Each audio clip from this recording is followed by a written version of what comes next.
Impressed. Ooh, look at that. We're on the big telly, dude. Hello again, folks. Yes, it's already Wednesday, so welcome to Workbench Live with Festa and Foxx for our good friends, eModels.co.uk, your one stop shop for all your model making needs. There you go, folks. Yes, and also the European distributor of God Hand. God Hand tools. So yes, yes, God Hand folks. tools from eModels. There you go. So yes. Welcome. Let's have a quick little shout out to the chat. First things first, obviously, in the chat, if you can keep it family friendly and not mention other suppliers, that would be super cool. I've just done your bit, ain't I? You did. Should we start again? Yeah, go on. You do your bit, mate. Go on. Whatever Colin just said. No, it is an eModels. Yeah, keep it family friendly because it's an eModels show. And yeah, please don't mention other model retailers because that's not cool. You don't go into Sainsbury's and start going on about Tesco. So absolutely. Talking of the chat, in the chat we have got Paul Christopher saying, "Evening, fellow modelers." Hello, Paul. How you doing, mate? Hello. Me and Guru are in there saying hello to everyone. Graham Robert is in. He says, "Good evening, Fox, Colin, and Chatland." Good evening, Graham. Good evening, Graham. Hope you're keeping well, folks. Lord Barkley the Third is in, saying evening all. Good evening, my lord. How you doing, mate? Hope you're keeping well. The lovely, delightful, delectable, and wonderful Lynn Dipple is in all the way from Texas in the US of A. Hello, my darling. Howdy. Yeah, she's saying hello to Paul, my lord, Uggs and Graham, and says, "Wow, I finally get to watch this crazy show." Yes, welcome along. It's nice to have you here. Absolutely. She says, "You're all on the big 42-inch TV and it's scary." Oh, dear. Oh, dear. We could put our face in shot and that'd be really scary.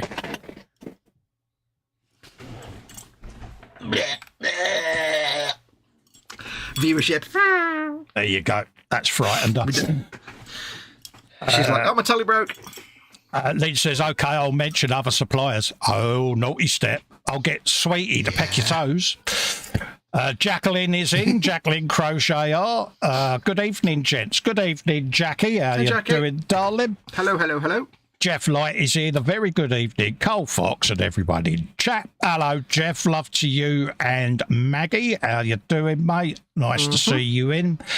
Ashley Swan is in. He says, "Hello, Fox and Festa." Hello, Ashley. How you doing? Hello, Ashley. And Lynn says, "Oh, my gosh, I'm going to run away." Yeah, she saw our eyeballs on the telly there. And yeah. So, what are you up to tonight, mate? First things first, how's Mum? At the moment, I'm just sorting out something on the iPad. The Carl Sagan quote for later, just in case. Mum's fine, thank you. Mama Wolf. Mama Wolf is doing all right. I'm good. As usual, real life's in the way, so I've not really had much chance to do any work at the bench other than obviously what we did last week on this and what I did on the Bluey car on the Friday show. Other than that, I've not actually done any modelling this week. I've just not had time. Kind of kicking our backsides, mate, isn't it? Yeah, I've got stuff I need to film for the guys at eModels, and I'm just not getting around to doing it because I don't have the chance. So, yes. But, yeah, so it's been a bit of a paucity of time at the bench, unfortunately. I'm sure a lot of people are going through it right now, especially at summer. So, yeah. But we're here every Wednesday, to do this. So, absolutely. So, at the moment, we're hot on the content bandwagon. Keep an eye out, folks, and ring the bell on the eModels channel because there is going to be a sudden influx of content coming because, I'm putting some stuff aside so that I can start uploading some eModels stuff, and it's going to be thick and fast. So, if you've ever wondered what it's like when Festa's like dancing, you'll find out. Yeah. So let's just say we thought the channel needed some musical action going on. Yeah, Lynn says those Bane blades are looking awesome. Thank you very, very much, Lynn. That means a hell of a lot. We do our best.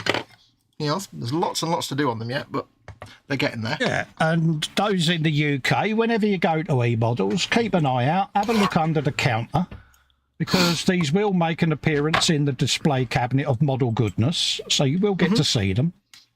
under the counter where they keep the specialist magazines. You know what I'm talking about. Underneath the counter.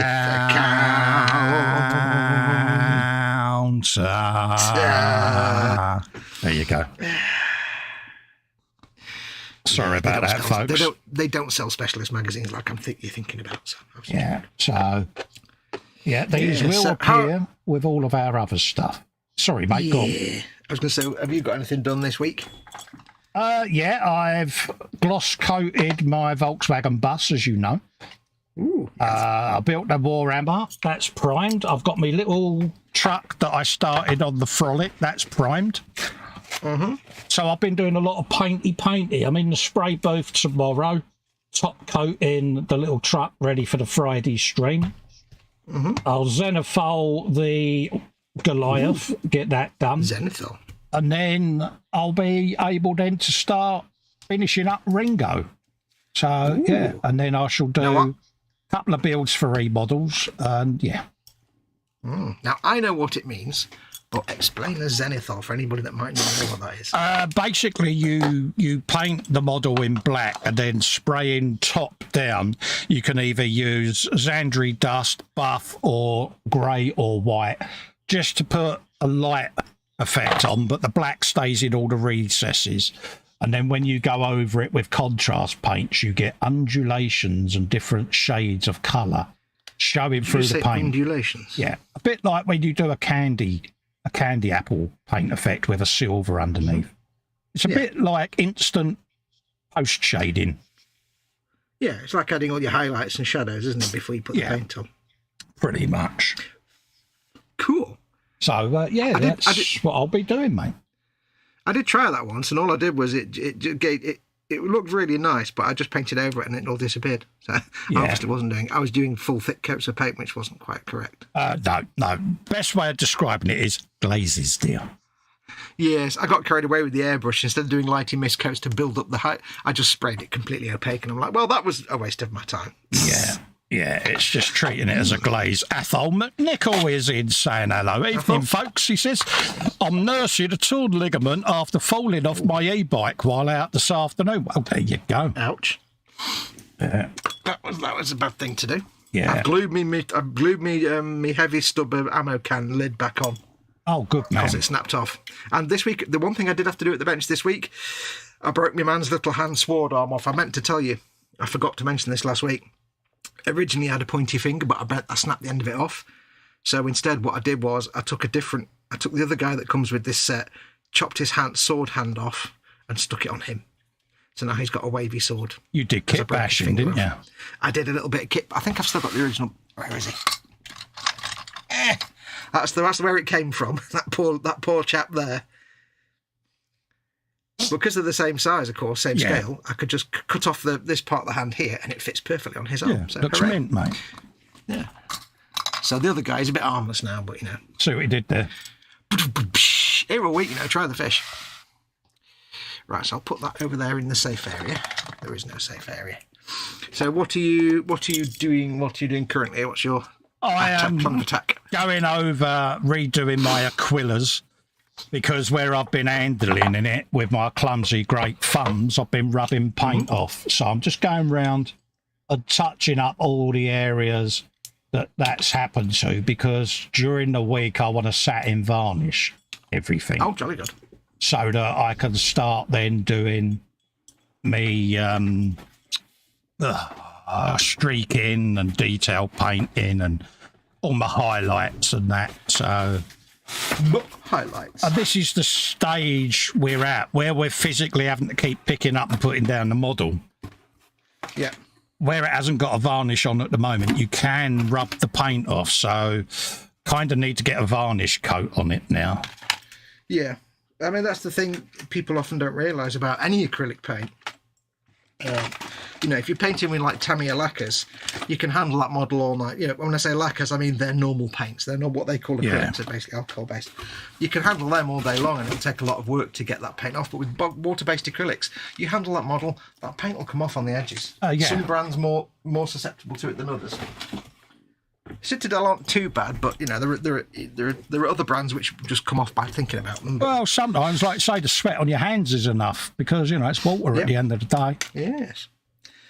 Right, I did all my sponge chipping. I haven't painted all the details yet because that comes after the chipping. And what I'll be doing tonight is brush chipping.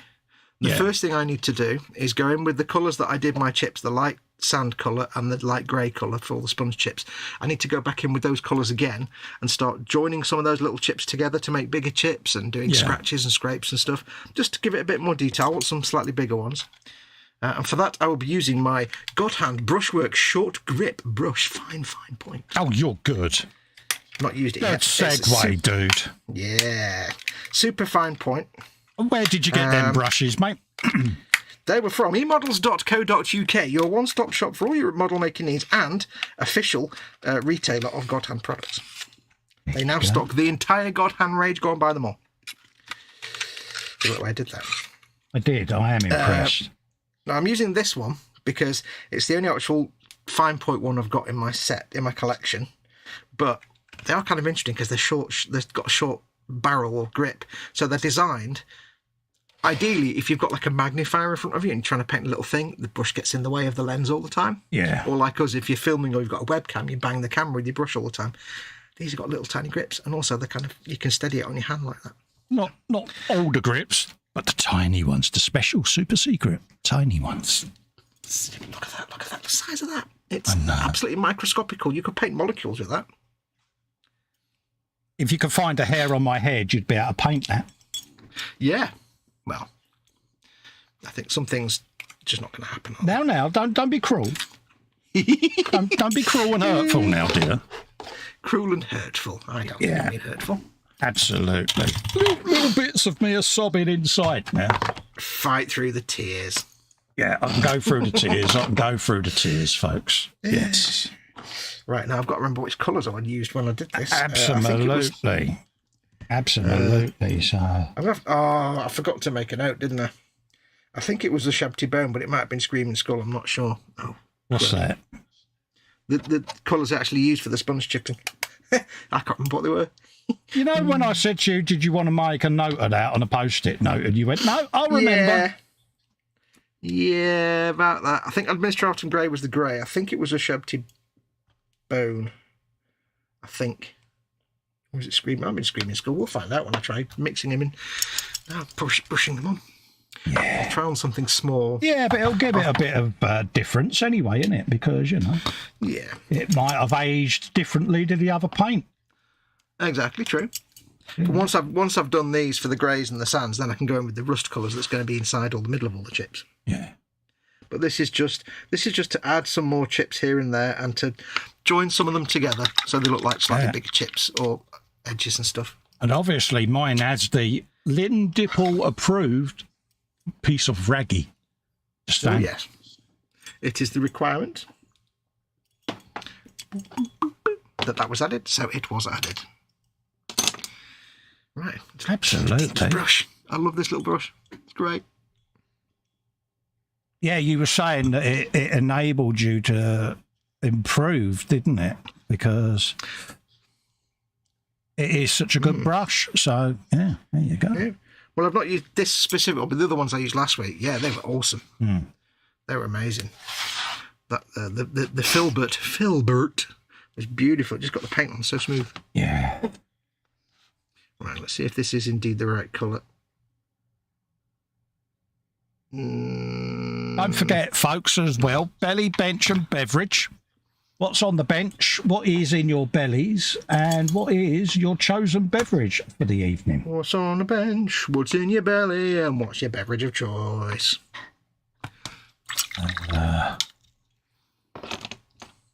Nice bit of gold there. I do like a bit of gold. Little bit of gold. Do. Let's just see what this looks like. Go. Yeah, there we go. Lynn says, yes, my raggy looks awesome. Got to have a bit of raggy, Lynn, ain't you? A little bit raggy in your life. Yeah. Get your raggy here. $3 for £1. I'll just paint over that. And these little chips I'm doing, I'm only doing I'm not doing a lot of this. Won't take long because I've got to meld some together and just do little highlight some of the edges and make them look a bit more chipped. But the trick is, I've found, in my opinion, that I could be wrong. You could be right. I could be right. I could be black. I could be white.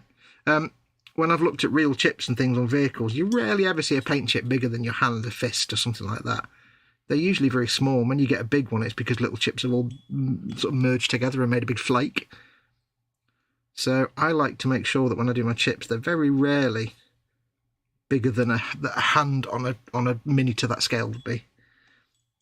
I've seen people put like chips the size of a Bandeblade. Yeah. I mean, I've seen models ruined by, chipping where they've put paint chips on. You've got paint chips that will be the size of someone's entire torso. Yeah. And it's like you got the chips are all like it looks like it's got measles. Yeah. So and you want to kind of keep it minimal. You don't want to do too much. But that's my problem. I always do too much. Less is more. I've just broken the stubber off. Fantastic. He's having a good one. Athol says belly was beef casserole with dumplings. Road trip to Athol's. And real mash plus peas. Peas. Washed down with green tea, and bench was the same as the last report. Oops. Oops. Yeah, well, get well soon, by the way, Athol, mate. I hope you're on the mend because, Yeah. Very good for you, very healthy. Very healthy eating that. Very proud. This brush is great because I'm doing little scrapes and things as well, and it's so fine. Yeah. You can just do a little scraping effect. And of course, most of these will disappear when I put the weathering over the top, but I'll know they're there. I'm going to take the dude off because he doesn't. Yeah, but that's the key, isn't it? We know it's there, mate. Yes. Yes, I knew it was going to break. I knew that stubber was going to snap.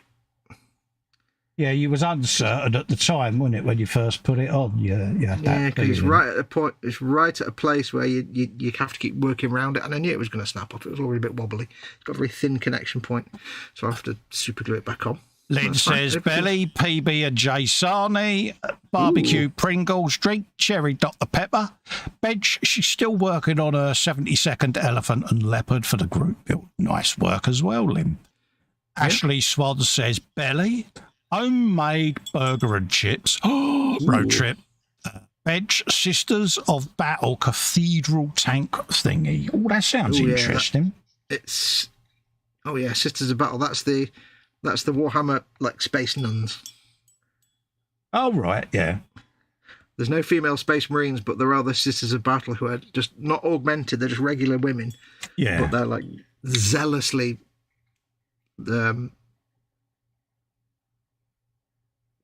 What's the word? They're just zealots, basically. They'll just kill everything that is a heretical thing, that is, against the Emperor, against the Imperium. Yeah. They're basically like badass Space Nuns. Even the Space Marines are impressed by them because they've not even got any augmentations. They're just regular people. But they're fearless. They're also really tricky to paint because they're normal human size, but they've got so much detail on their armour that it's absolutely a nightmare. And it really tested my skill to paint them. I was like, it was right on the edge of what I could feasibly paint with my old man eyes. Well, I don't know. I've got the Harlequin troop to do, haven't I? So, yeah. That's probably even worse because you've got your checker patterns to paint, your diamond patterns. Yeah. You'll have fun with that. Yeah. You'll hate yourself afterwards and you'll hate me forever. But all right. It's a challenge, isn't it? I think you'll need some of these God hand fine, small grip, tiny brushes. Yeah. I tell you what, actually, if I had this brush when I was painting my Sister of Battle, I've only painted one. Mm. If I had this brush when I was doing that, it would have been a lot easier. Oh, right, yeah. Because this is, you could paint individual eyes with this. Dee-dee-dee-dee-dee. Dee-dee-dee-dee. Okay, so there we go. Do a few scratches and scrapes. Oh, yeah, I mean, this is the stage now where everything's detail, isn't it? It's... Yep. I mean, I could spend like days just painting little chips and scratches on this tank. I know you could. And I'll probably end up doing a lot of it offline because it'll just be week after week of me doing scratches and scrapes and chips. And it's very easy to go too far, and I always do when I'm doing chipping, and then I get really depressed because it's like, oh, it looks like it's terrible. And then I put the first layer of weathering over and 90% of it disappears, and I go, yeah, I fixed it. It's always the same. I always get panicky because I think I've ruined it. Yeah, but it's part of the fun, isn't it? Yeah. At the end of the day. Bob Ross and his water wheel. Oh, yeah. Ruined, it's ruined, recovered. It's like it'd do a beautiful scene and then it's right, it needs another tree, and there would be the most large tree right down the middle. And you'd be like, oh, you've killed it. And then it all came together again. It's like... But yeah, the water wheel was... Yeah. Oh, yeah. I don't know which bit of the actual coaxial gun is going to be tank coloured, so I'll just assume it's all of it and the rest will be painted over. Like when he did the seascapes, when it was always the same wave. Yeah, he just stuck to what he knew. Absolutely. But to be fair, he did it had a few years between redoing them, so I think most people forgot. It was a very nice look. You got the translucency of the water really nice. Oh, really he was a talented fella, when he, let's be honest, you know. Yeah. And let's not forget, of course, Peapod the squirrel. Oh, yeah. He was a proper hippie, wasn't he? Oh, yeah. Yeah. He was at one with nature. Absolutely.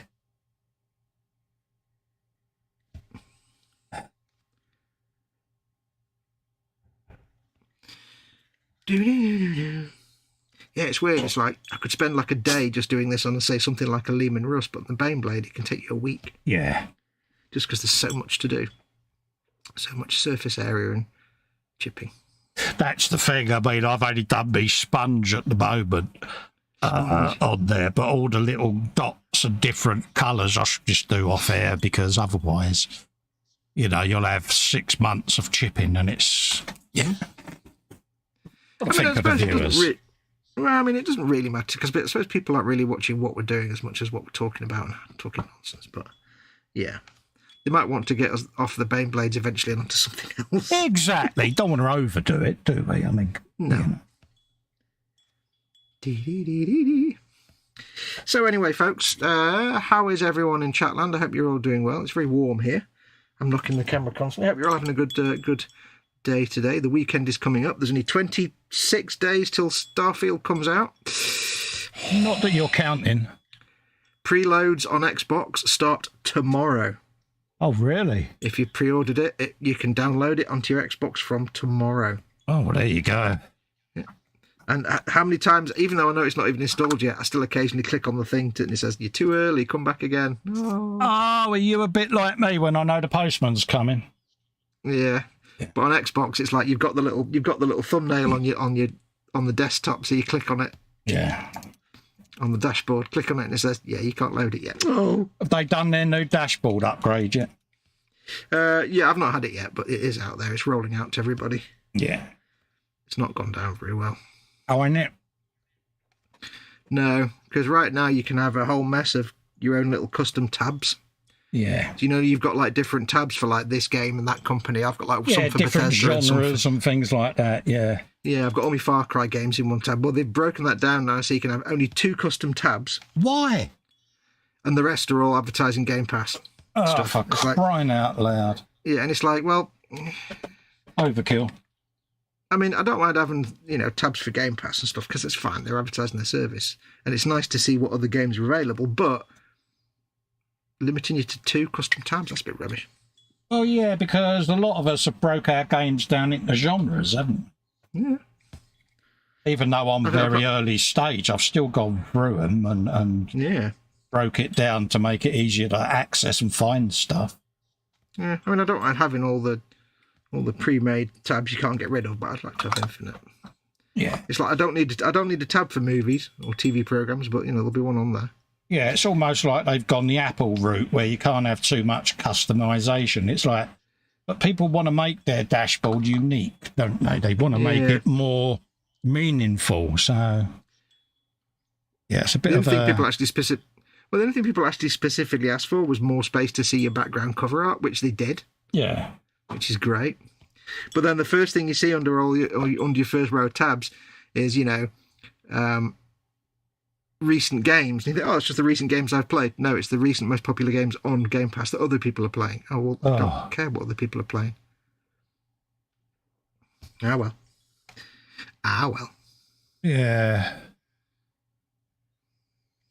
I'm sure at the end of the day, I don't go on Xbox to sit in the dashboard, I suppose. It doesn't really matter. No, but... Except in any game environment. It's just nice to be able to navigate your menus in a way that's meaningful to you, isn't it? Because... yeah. Well, I'll have my 2 little custom rows at the top, and then I'll just ignore everything else. Yeah. Because I'll be playing Starfield. I'll be like, turn it on, straight into Starfield for the next year and a half. So I don't really care. So... Yeah, there is that. It won't really bother me anyway. Can't wait. Is it there yet? Yeah, you're excited, aren't you? I'm a little bit excited. Do you think I'm a bit excited? Yeah, you get this way with every new release. Yeah, but, well, not as bad as this, because this is the new Bethesda release. And then he sits there going, can't wait till you start playing this. Oh, it's going to be so cool. Can't wait. Have you played it yet? Because you're getting to relive all of your early experiences, aren't you? So... Yeah, like vicariously through you. Excuse me. This is a very slow process. As we know, it'll go well for me because, yeah.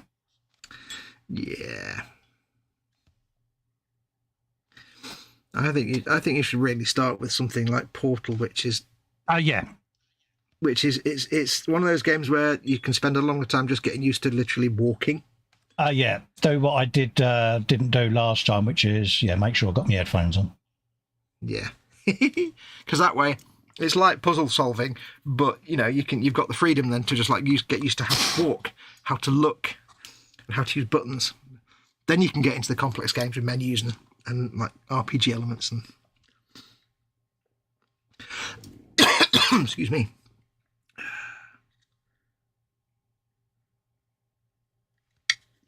Just clear my throat 1 second. Yeah, no worries, mate. Lynn says, I played some Switch games at my friend's house and loved it. I think I might take my PS to Game Shop and get a Switch, but then, I'm currently stripping my PS2 down so that I can do a HDMI mod on it so I can run it through my big telly. Big telly. Yeah, you can get cables and adapters, but they end up making it look terrible. So if you can do it natively. Yeah, this is... much better. This is a board that you solder inside and everything's done flush because, Yeah, that'd be much better. Oh, sniffles. Yeah, most of the adapters you get are really cheap, crappy things that don't... And it's having a Noctura fan upgrade as well, so... Very nice. Might as well bring it into the Millennium, so... Yeah. Because that's still hooked up to the TV in the lounge, so it's like, might as well use it. Yeah, do it. Then, of course, your Xbox, that's in the man cave. Yeah. It's in the hidey hole place. Yeah.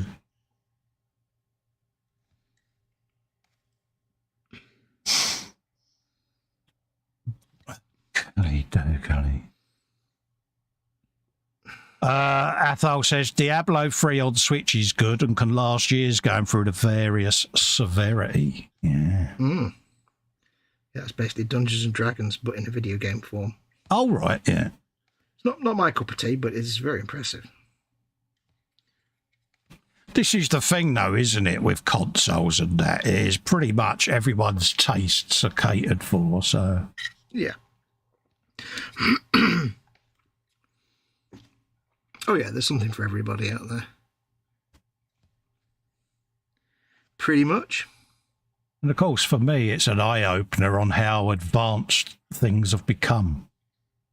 Because I kind of lost track. So, Yeah, seeing what I'm seeing now is like a massive eye-opener. Oh, God, yeah. I mean, last time you were in gaming was late 90s. Yeah, Steve is in, the Greeble God. Hello, Steve. How you doing, mate? Hello, my friend. Welcome to the stream. Nice to see you in, mate. To see you. Nice. I see what you did there. Mm-hmm. It is the order of things.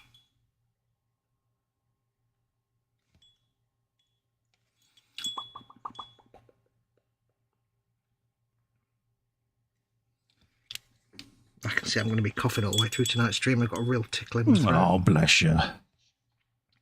B3 says, talking to Starfield, have you seen that Bethesda asked Adam Savage and the tested team to build a shooting model of the Frontier ship? Oh, nice. Ooh, are they? Didn't know that. Well, as long as they get Adam Savage to do it and not Norm, because Norm's got no talent whatsoever when it comes to model making or painting. Yeah. I had to unsubscribe from Tested because every time I watched Norm do any kind of model making, I just became a rage-filled. Oh, really? Was it becoming a problem, was it? Yeah, well, it's like he painted the, you know, I've got my space battleship Yamato, the big 4-foot-long one. Yes. He did that, and he got a professional model maker to, like, work with him on it, to paint it, and it was, like, a really bad paint job, and he still had nubs all over it, and I'm like, what? Nah. You've not even built it properly. Sacrilege. And they were doing all these really basic techniques that were like, we're going to weather it, we'll just get some brown and wash it over. There you go, it's just weathered.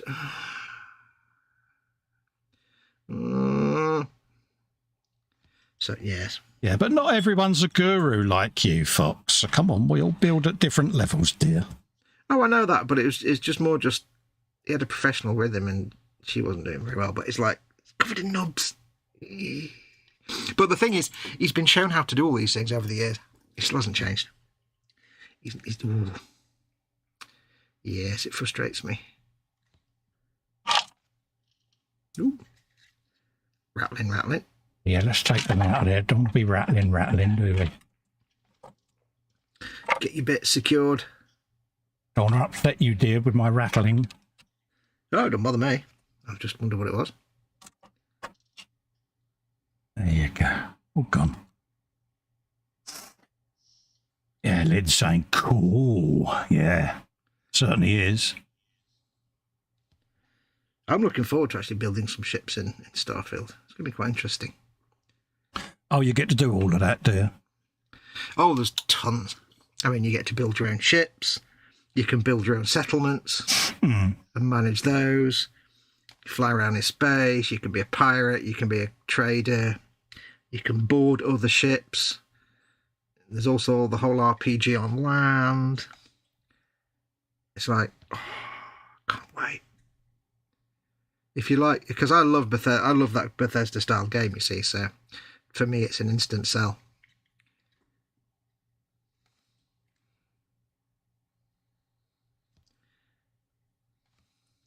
Yeah, we won't see you for 6 months, folks. No, for what little productivity I have now, it'll be even less. I don't even want to hear from anybody. I don't want any emails. Don't be sending me messages or emails or any phoning me. You're going to get short shrift. Not bad. It'd be like, hi, is that Fox? Yes, I've won the lottery. No? Okay, bye. Well,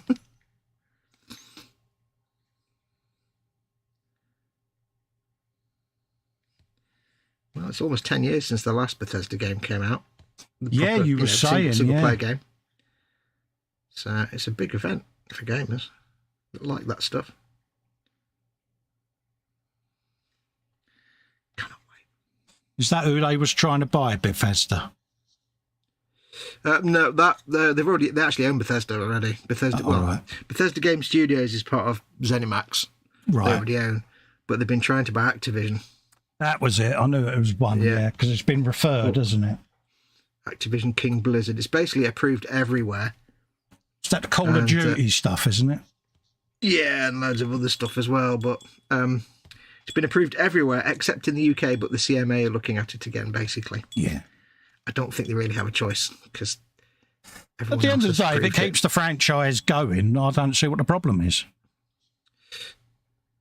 Well, I mean, the irony is that like Call of Duty is not even remotely why Microsoft bought them. No, they want Candy Crush. Yeah, they want Candy Crush in the mobile market. That's what they're after. So, but the CMA were like, oh, but they're gonna monopolize cloud gaming, and it's like everybody else has been like, cloud gaming barely exists at this point, at this moment. So that's an irrelevant consideration. Yeah, I think the CMA will have been told to just shut up. Look, at the end of the day, if they can provide a service, good luck to them. Yeah. At the end of the day, they've got to diversify their business at the end of the day, so... And if it enables developers to put out more in-depth and realistic games and development of game engines and things like that, I'll cut me sounding like I know what I'm on about. I know. Then for me, it's got to be worthwhile, isn't it? Yeah, I mean the only real complaints against it were from Sony saying, "Oh, but we won't get games. We won't get Call of Duty on the PlayStation." And Microsoft were like, "We'll still put Call of Duty on the PlayStation because we'd be stupid not to sell that product on that console." Yeah. You really think we want to take like 50 million Call of Duty players and not sell them a product? No. Yeah. Anyway, it'll probably go through eventually. I think all that happen is either the CMA will decide to go for it. Yeah. Because they've got no choice, or Microsoft will just say, brilliant, it applies everywhere except Britain where we can't do whatever the restriction will be. There's like a surprise, the good old UK. Yeah. Yeah, it'll be like you can play Call of Duty on all these cloud streaming services except in the UK where we can't legally because they wouldn't allow us. So there you go. That's all it'll be. Yeah, UK excelling yet again in the modern world. Oh yeah. Yeah. Steve says, I'll probably have some time off from building just to lose myself in Starfield for a bit. Yeah. Oh, yeah. Because if you've played a Bethesda game before, like Fallout or Skyrim, you know you're excited about it and you enjoyed it. That's where I've heard them. That's where I've heard of Skyrim, yeah. Skyrim. So if you've experienced their games before, you know what you're in for and you're really excited for it. If you've not, you might not be excited for it at all, but hey. It's just another one for the list when I'm more used to gaming. Yeah. Because I'm a very early spring chicken at the moment in the gaming world. Oh, yeah. You'll get there, Twiglet. You'll get there. Oh, yeah. You got to take your first steps, yeah. I know, baby steps. Yeah. I don't know. I've been having a mooch around. Yeah, jolly good. I just don't have the luxury to spend 6 or 7 hours in front of an Xbox at the moment. No, that's true. Or as we like to call it, play a Bethesda game. Yeah. Hell, I can do it with the Far Cry games. Anyway, enough about games. I'm talking about games non-stop. Absolutely. Lynn says, have fun, Steve. We'll still be here. At least I shall be here somewhere. Absolutely. Lynn's going nowhere. You can have an easy night doing a live stream if you get me talking about games, because you could just sit back and... Oh, yeah. Why do you think I got you on the subject? It's like, easy night for Festa. Yeah, I see what you did there, you lazy devil. I know. Good, didn't I? You taught me well. Putting me in Vincent mode. I don't know. Big hugs to our friend Vincent. Absolutely. I do miss hearing a good traditional Vince rant. It's been far too long since I've heard a good one. It's like, to the people watching, you think I can go on about something for ages. You get me on a subject and release me to crack on about it. Our friend Vincent. Next level, mate. Yeah, Mr. Loves Modern Waking. He can just... You get Vincent on Star Wars, lightsabers, or anything like that. Yeah. Computers, politics, anything. He'll just be off on one. Yeah. You could just literally just walk away and just go and have a cup of tea and lie down and come back. You can leave the hangout, go and have your dinner, come back, and he's still going. It's like, good on you, mate. Yeah. It's what he's passionate about at the end of the day, so... Oh, yeah. Fair play to him. Well, how long have we been going? 40 minutes, and I've done that much. Oh, proud of you, soldier. Yeah, this is a long job. Proud of you, mate. It's a very long job.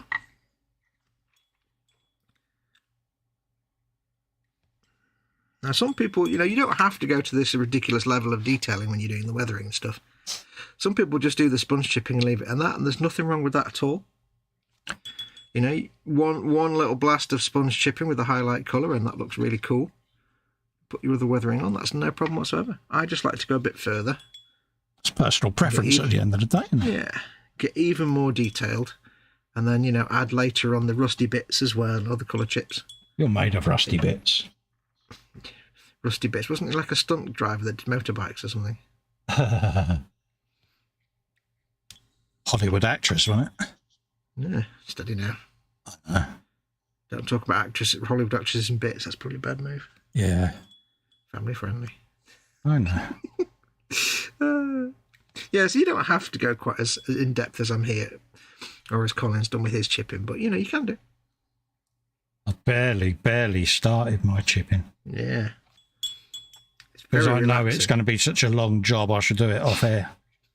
Yeah, I'll probably end up doing a lot of mine off air because there's a lot as well. I want them to work on the turret here tonight, but I'll probably do the body of the tank off air because it'll take me 5 times as long. All I've literally done on mine is just put the first layer of sponge chipping down, and it's like, all the individual stuff, that'll all be done off air because... Oh, yeah. Here's how you paint a scratch. Very fine brush. Ever so slightly thin paint. Maintain your point. Do your scratch, but jitter with the brush so it's not a constant line. Here you go, folks. This is why he's a guru. A few little gaps, and now it looks like something's gone across the surface. Nice little scratch. This brush is really, I am really liking this little tiny brush. It is the Mutt's Nut. This brush is like, you can get brushes that small and they don't hold the paint because somehow this has got a nice reservoir of paint on it. It can hold paint long enough to get quite a few chips in. I'm really I'm going to have to get the rest of these little mini brushes. They are designed for little detail. It's designed for the kind of thing when you're painting tiny details when you have a big lens in front. Yeah. So you're not going to paint. I don't think they've got big ones like big wide brushes with these. These are all little fine detail brushes and things, liners. So I'm really liking this. It's made your day, isn't it? Another handy tip for you. If you want to suggest, I've shown this before, but for anybody who hasn't seen it, if you want to suggest that something impacted and debris came out, like little bits of shrapnel, you can paint your paint chip. Let's do one here. You've got a paint chip here, like that. Then you can paint some outliers, little bits of the paint chip. But I'm going to suggest something's gone that way and pinged and sent little bits of shrapnel flying.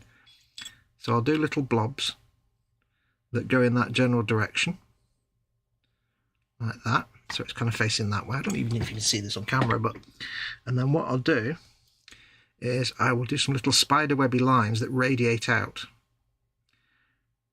and that follow that, made of dots, tiny dots. Ooh, fireworks. Lovely. No, it's a bit hampered by the fact I've got the Aquila in the way, but what you do is you do these little tiny lines. They have to radiate out like a spider web, otherwise it kills the angle a little bit. But if you just tease them out like that, then what you get is that kind of effect. And then when I go in with the rusty colours later, I can emphasise that even more with the darker colours. It's like when you get you get a bullet hit on a piece of glass and it gets that kind of spiderweb radiating out effect. It's that kind of effect. It just makes it more dynamic and not just a chip-shaped chip. It's always fun to try and put some life into your chips. There you go. It's hidden a bit by that Aquila. Exactly. So there you go. Fun with chips. And I try and do at least one of those on a model. Not a lot, because then it looks a bit silly if you have loads of them. But yeah, you don't want to overdo it. No, because then your eye's just drawn to the fact there's lots of them. So. It doesn't really come out on a webcam anyway, so we'll do our best. Somebody's doing fireworks. Yeah, but you know it's there. Mm-hmm. Do expect most of this to vanish when you put weathering over them. That's always the thing, isn't it? You go to all that effort and then, like you say, you put your weathering over it and you're like, oh, it's gone. And then suddenly it starts peering back through. It's like, yeah. Yeah, because it acts as a foundation, so you're weathering on top and you've got this stuff that you put all the hard work in and it vanishes, but it adds something as the foundation. Like you say, it starts to peer through. You can see the skeleton of it, the hint of it through your weathering. You're like, it's there. This was like a light blob here. I'm just building it out now to be a bigger blob. You're a big blob. Big blob. Big blob. What are you doing, Cole? What am I doing? I am just having a swig of tea, mate. Ooh. And then I'll go round and have another look at my tracks. I won't give them a wash yet because I made that mistake last week of doing them too early. But yeah, you put the wash on. It's like, right, can't do anything else now. Yeah, mind you saying that, I've got to do the tyres on that side. So yeah, I should do them next. Yeah. Because I want to get a layer of varnish down on this bad boy before I then go back in and start doing highlights and dry brushing, because it's at that stage I need to now just protect what I've done so far, because yeah, it does rub off quite easily in some places and you're like, no. Well, especially on the tracks, because when you're moving it around, you're usually sliding it around with the tracks on the bench, and it's like one place that all your paint comes off. So it shall get a satin coat this week, because satin coat. Get your satin coats here for Ray. Get your satin coats here. £3 for £1. I will take a photograph of these chipulations so people can see, because you can't really see on the webcam. Oh yeah, you do like doing a bit of pimpage photographing, don't you? So. Well, it's more so they can see, because you can't really on a webcam. It's just brown. They can't see half the stuff I'm doing or you're doing. So I'll do it. I'll put a picture up on the eModels page. Absolutely. And he has to pester me every Wednesday, dude. Take a picture, dude. And I sit there and I go, yeah, but it's not much different than it was last week. It's no point. It's like, he does have to beat me with the naughty stick. Yeah. We need to have a conversation about how PR actually works. Yeah. I am so British, folks. I really am. Yeah. We was having this conversation earlier, weren't we, about my Britishness? Yeah. I would form an orderly queue to join an orderly queue. Oh, yeah.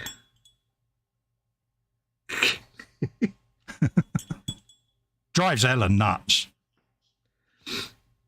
She'll say, what do you fancy for dinner? And I'm like, well, I don't really want to trouble you. She's like, oh, for God's sake, make the decision. It's like, so Mr. Wilkinson, let's have a look at why your bespoke computer business failed. Let's have a look. What was your first post? Just go out and buy a load of off-the-shelf bits and put them together. That's why nobody bought the computers you designed. Yeah. Bless you. I just used some bits that I got in the shop. Oh, okay. No. Oh, yeah. Bless you. What did you use to do that was one of your questions, wasn't it? And I went, paint. Paint, innit? And he was like, oh, God, this is going to be tough, isn't it? I go, like you asked me what I used. I used paint. Yeah, but, yeah. Yes, now everybody will now go on the eModels website and look for paint. I am terrible. And I know I'm like it. I really do, but I can't change. We'll make you into the American car salesman yet, don't you worry. How many years have you been trying this? It takes time. All good things come to. We'll get you a 10-gallon hat and one of those coats with the funny lapels, and then we'll get one of the little bootlace tie things with the thing. Yeah. You'll get there. Instant face palm, and it's like, dude. Yeah.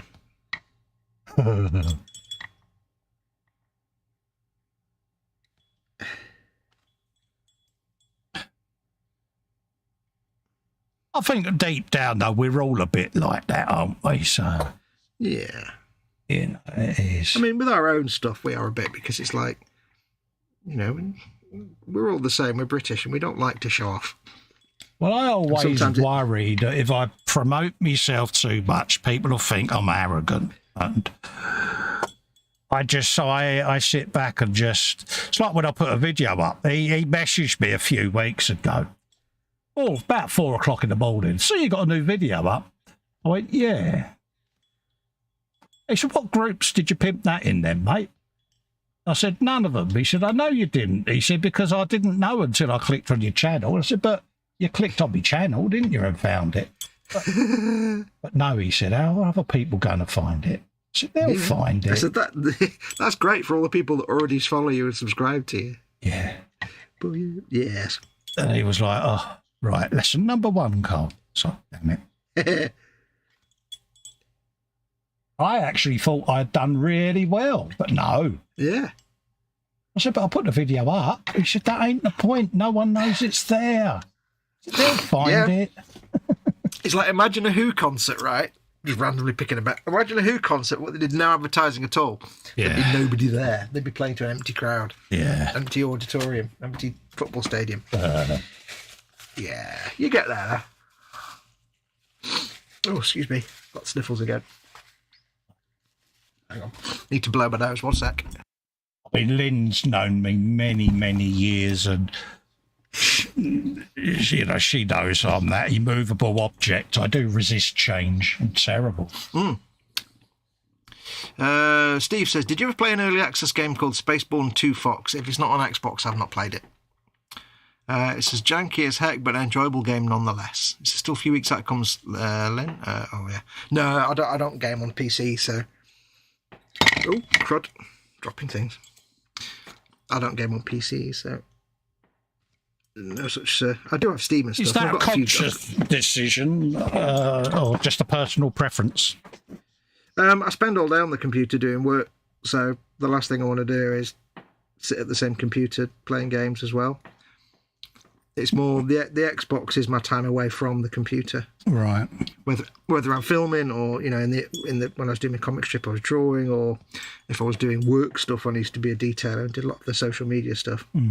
So he'd be like, I'd be sat at that computer for like 8 or 9 hours a day, and I'm like, I need to get away from it. But also, because I am the least technically literate person in the world. Yeah, I can second that. Yeah. Believe you me, he is. I need to be able to install the game, press play, and go. I don't need to spend 3 hours figuring out the best setup for the graphics card I've got to get the best quality ray tracing or whatever and all this kind of stuff. But no, I just need to turn it on and go. I get palpitations setting up a printer, so I can't be doing with all this setting up for your specific combination of GPU and CPU and RAM, and no. That's not my thing. I can't be doing with that. I know it's a lot easier than it used to be now, but it's still more than just... I tried to install the virtues of plug and play to Fox, and I lost the will to live, didn't I, mate? Well, it's not. It's not so much that. It's just that when you get a game now, there's so many options in the game. Yes. For all the different graphics cards and RAM setups and processors, and you've got to... You know, you watch any technical video where they're doing the review on the PC one, they're showing you how to balance all the different settings. Like, you might want DLSS, but that'll ruin this. So if you use something else instead of DLSS, but then you've got the specific graphics card, it's like, I just want to turn it on and play it. It's far too complicated for me. So I'm quite happy to accept that I'm on a console that doesn't even begin to come close to PC for graphics quality. But you know what? I'm playing a game. I'm not there to look at it. Yeah.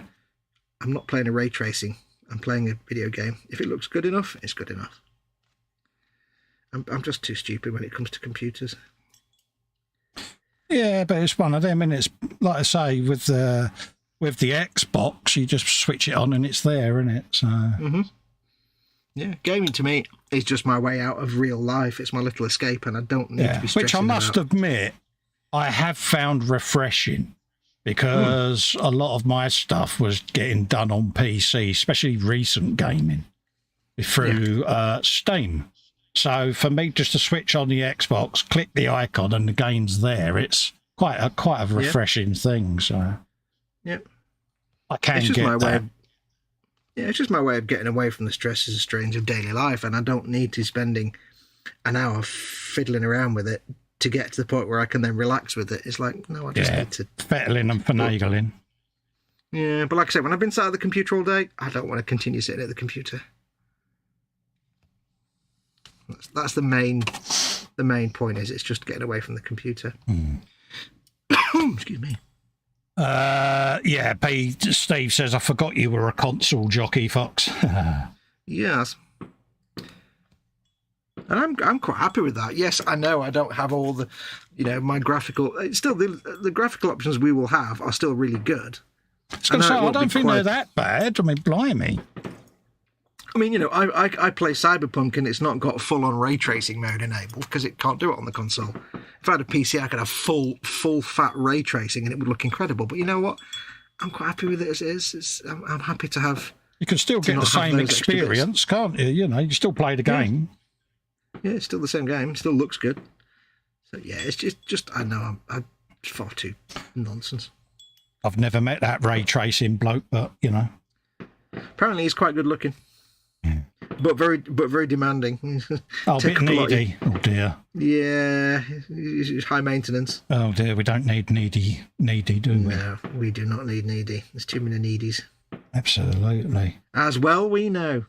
Oh, yeah. Oh, yeah. Hey, James. Poor James. La, la, la, la, la. Do. It's any consolation. I still like peas, though. I like peas. I like coffee. I like peas.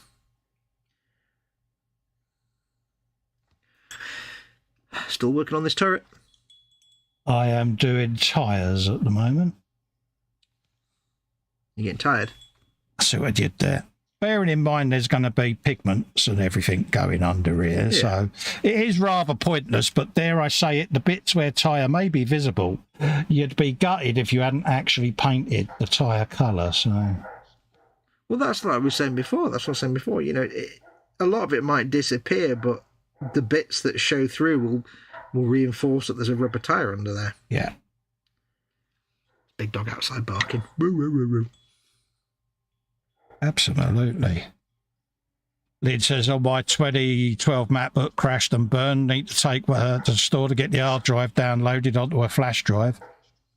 Yeah, I've done a recent clone of my MacBook hard drive and brought it into the real world with an SSD, and it made a huge difference.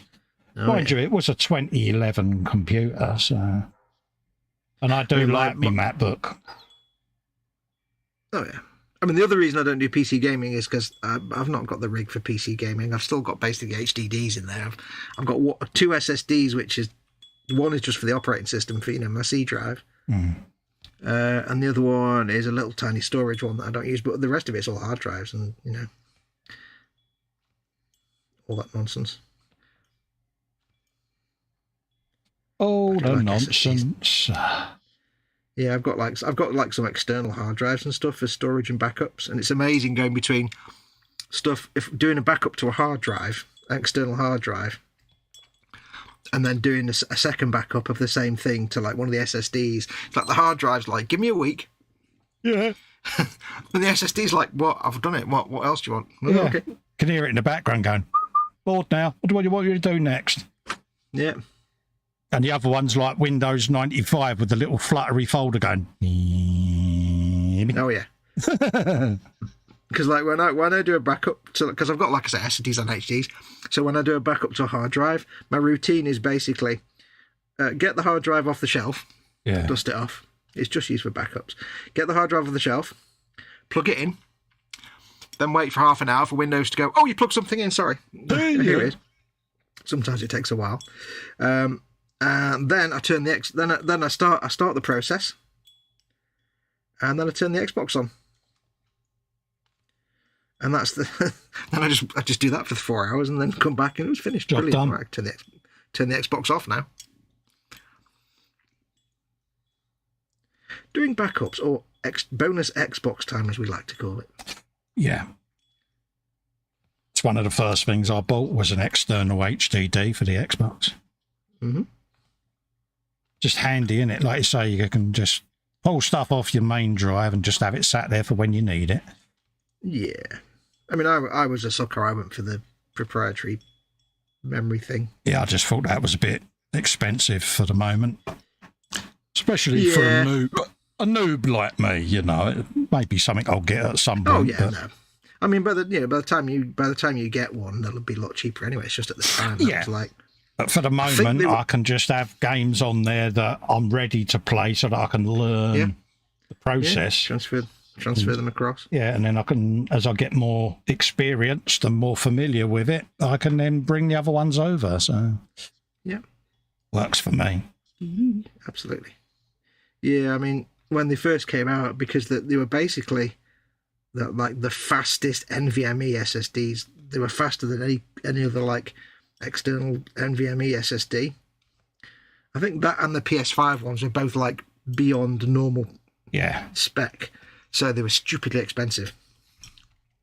Fair enough, because they were more powerful, or faster, I should say, or faster. But yeah, but you look at SSDs when they first come out; they was prohibitively expensive. Oh yeah, I mean, I bought a 4 terabyte one a couple of months ago. Yeah. That was only about 130 quid. Yeah. And go back 2 or 3 years, that would have been about £1,000. Yeah. But you look at SCSI CD rewriters when they first came out, how expensive they were. Oh, yeah. You know, it was crazy money. I bought... I had an Akai S2000 sampler, rack-mounted sampler unit. Yeah. And it had either the floppy drive built into it, 3.5-inch floppy drive, or you could have an external CD drive. Yeah. Through SCSI. Yeah. And when I bought it, it was about 5 years old. This was like mid-90s, and it came out in the early 90s. And SCSI was kind of on the way out at that point anyway. But even then, it cost us a fortune. It cost me a fortune to get a SCSI CD drive for that sampler. Because I had all these sample libraries on CDs. You buy them on CD. Like the grand piano sample library. It's all the samples from a grand piano. And yet the internal memory was so small that you could only load a bit of it. I could have half the keyboard loaded in. It's so you wanted it to be bigger.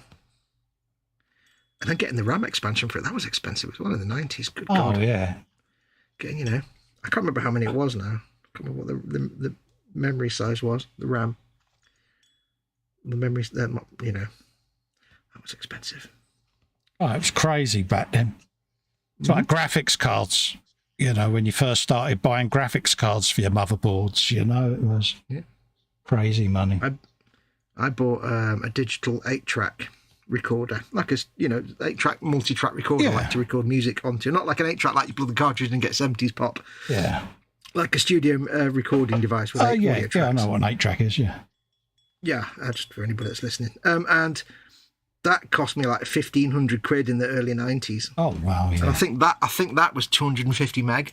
Yeah, which for me at the time was a lot of memory, because you could record your musics. Yeah. And stuff, and you'd have maybe 5 or 6 different 3 or 4 minute tracks on there. You'd then back them up. I used to back them up onto that. Oh, right, yeah. But that was 250 meg, and that was 1,500. That was it was actually about $2,000 when I got it. That was brand new. Mad money, isn't it? When you think back, but it's what you paid. Yeah, I was all on HP when I was young and careless. It was all on HP because I had a job. Yeah. I had all this kind of musical equipment, but prices, yeah. And you buy them now and they're like, yeah, 50 quid, mate. That's the killer, isn't it? Mm-hmm. I love finding old tech. I've got a big old wooden packing case up in the loft, and in there are like zip drives and things like that, you know, and it's... Oh, God, the iOmega zip drive. Oh, mate, and it's great. Every now and then you go up and have a rummage and you find this old tech and you're like, oh, my God, I remember them. It's just great. What sticks in my head is just the sort of the back end of the 80s style that a lot of the 1990s, like, packaging had for a lot of the, like, add-on equipment that you bought for your PC, like, you know, drives and keyboards and stuff, the accessories, all that kind of terrible design. Oh, yeah. It's the kind of the Encarta style. Oh, dear. Windows Encarta. Oh. Everything had.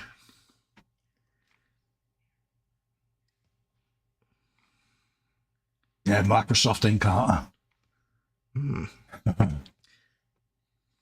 The funny thing now is, though, like for example, that 8-track digital 8-track hard drive recorder that I had. If you didn't want to use like an 8-track mixer and reel to reel, that was your way forward in the 90s. It was the advancement. Yeah. You can probably pick one up now for about 100 quid. Yeah. If that, because they're not big memory, but it's 30 years old. It costs you nothing, but it's digital, so it's still studio quality recording. Oh yeah, definitely. It's a studio quality 8-track record. It may not have all the bells and whistles of a modern mixing console or recording console, but you know, it's not like you buy an old 1970s reel-to-reel 8-track tape machine. It's probably knackered.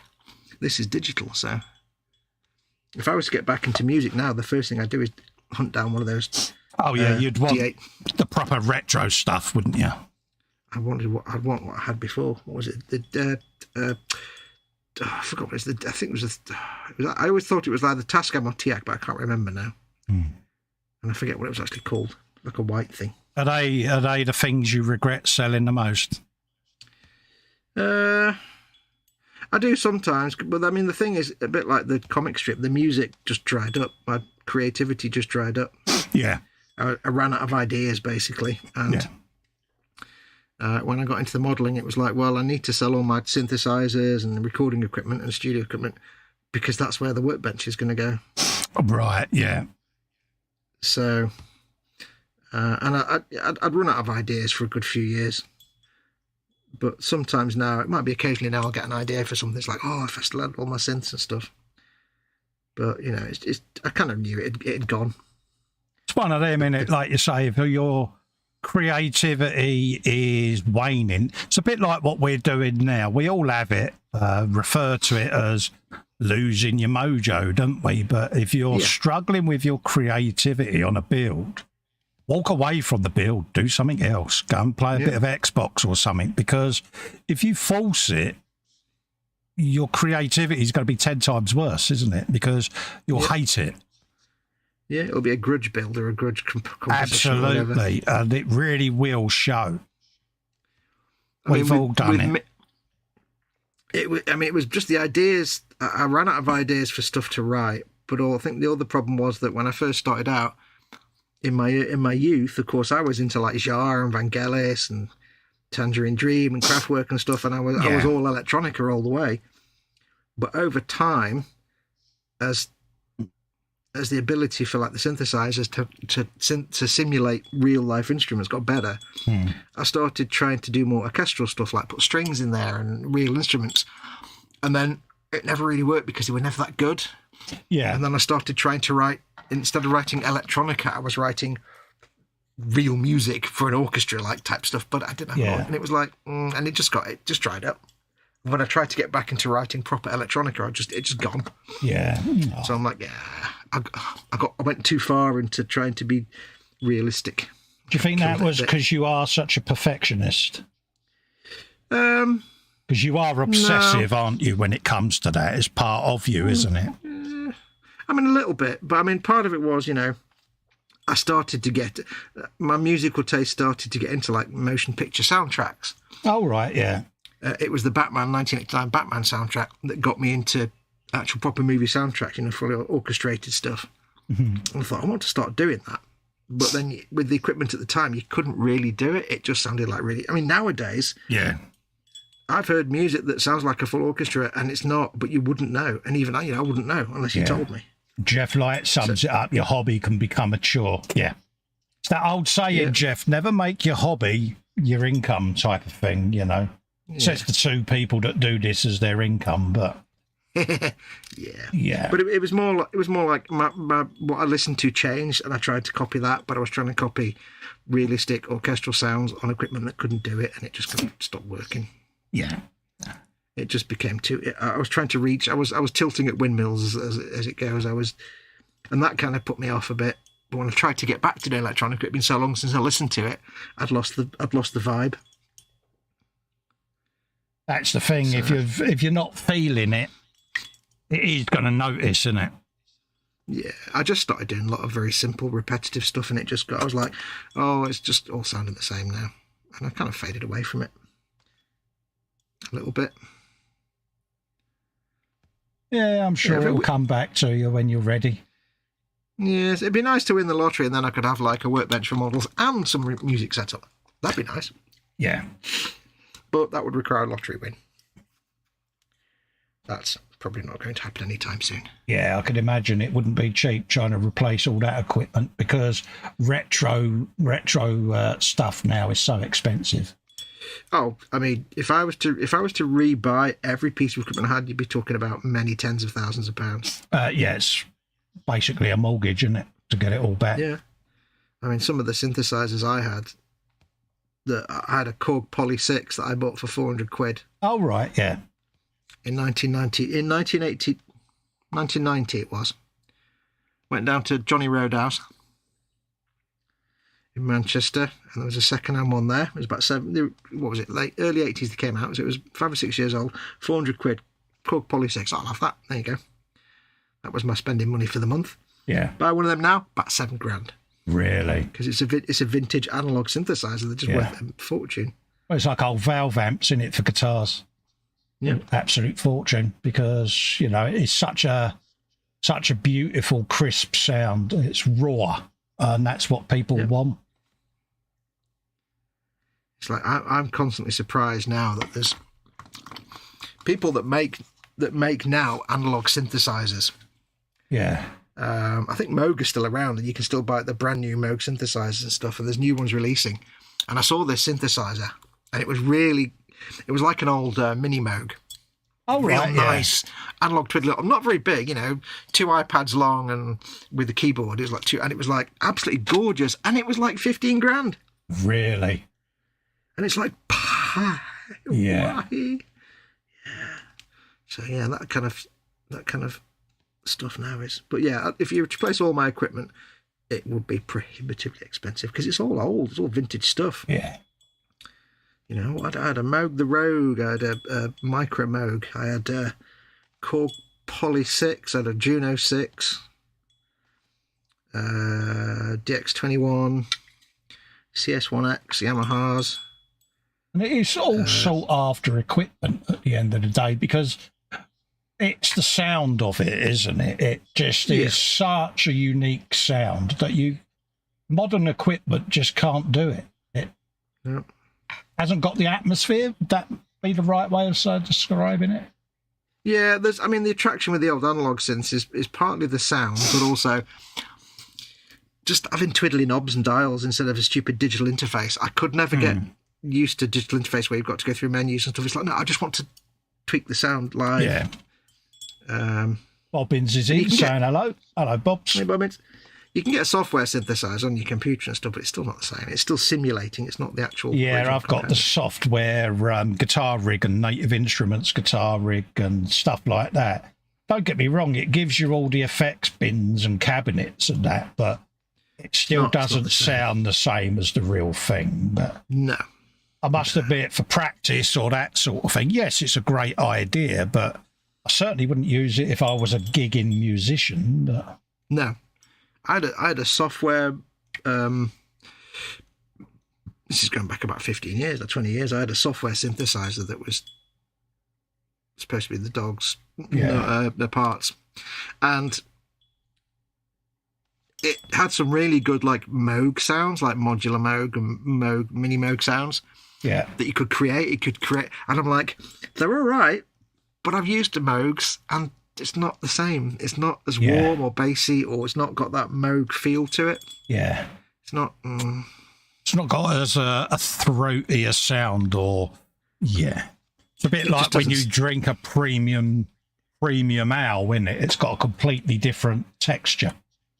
Yeah, and it's the way the sound feels and how it plays monophonically. And the thing is, like an old mono synthesizer, like an old Moog and stuff, you play it in a certain way, especially if it's an old like modular or something like that.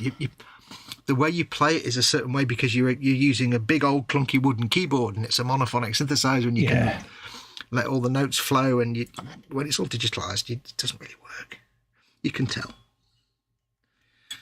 I might get into it one day, but it would cost me a small fortune to get all my kit back. And I never really wanted to. Go on. So I don't know whether I said hello, but hello, Bobbins, just in case I didn't say hello. No, you did. Yeah, carry on, mate. Sorry, it's just something. I was going to say, I tried using my computer once as like a recording base to like record music and having like a software synth and a controlled keyboard, and it wasn't the same. Yeah. And it sounds really weird, but even when I had my digital 8-track recorder, I was never actually as happy as when I had a reel-to-reel quarter-inch 8-track tape system with a mixer built in, and I could actually record physical reel-to-reel audio music. Yeah. It's just something about that was more fun. But this is it. I mean, in my lounge, I still have an old 80s hi-fi with the separates, and its turntable on it is a linear tracking.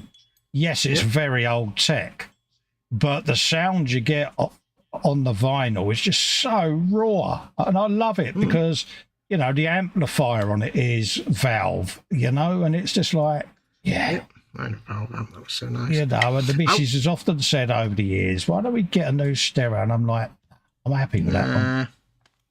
The funny thing is, I don't know if you watch a channel called Techmo. Some people might watch I haven't, no, but I shall now that you've mentioned it. He basically reviews audio equipment. A lot of what he does is he takes it apart and explains how it works. Oh, right, yeah. He restores lots of old equipment and hunts down really weird arcane equipment and stuff. And watching his channel, the one thing you kind of learn is that modern day cassette drives, like, you know, you've got like a stereo with a cassette, if you still get a cassette unit in a stereo nowadays, or modern day tape Walkmans, they're garbage. Because there's literally about one manufacturer left of music cassette tape drives that go into all the anything now that's got a tape deck in it. It's probably all manufactured by this one or two small companies, and they're all really cheap, crappy, lightweight materials. Yeah, because he's saying all the old like Walkmans, they had these solid metal like flywheels and metal feed metal units cages and stuff, and, it was all, and frames and and he says, you know, so you buy one of these things and it's just crisp quality, but you buy these modern ones now and you put a tape in, it's already got wow and flutter off the scale. It's horrible. Because the stuff flexes. Yeah, but the modern stuff is just so sort of cheap and lightweight and crappy that it's like there's literally no modern tape deck now that's any worth any money.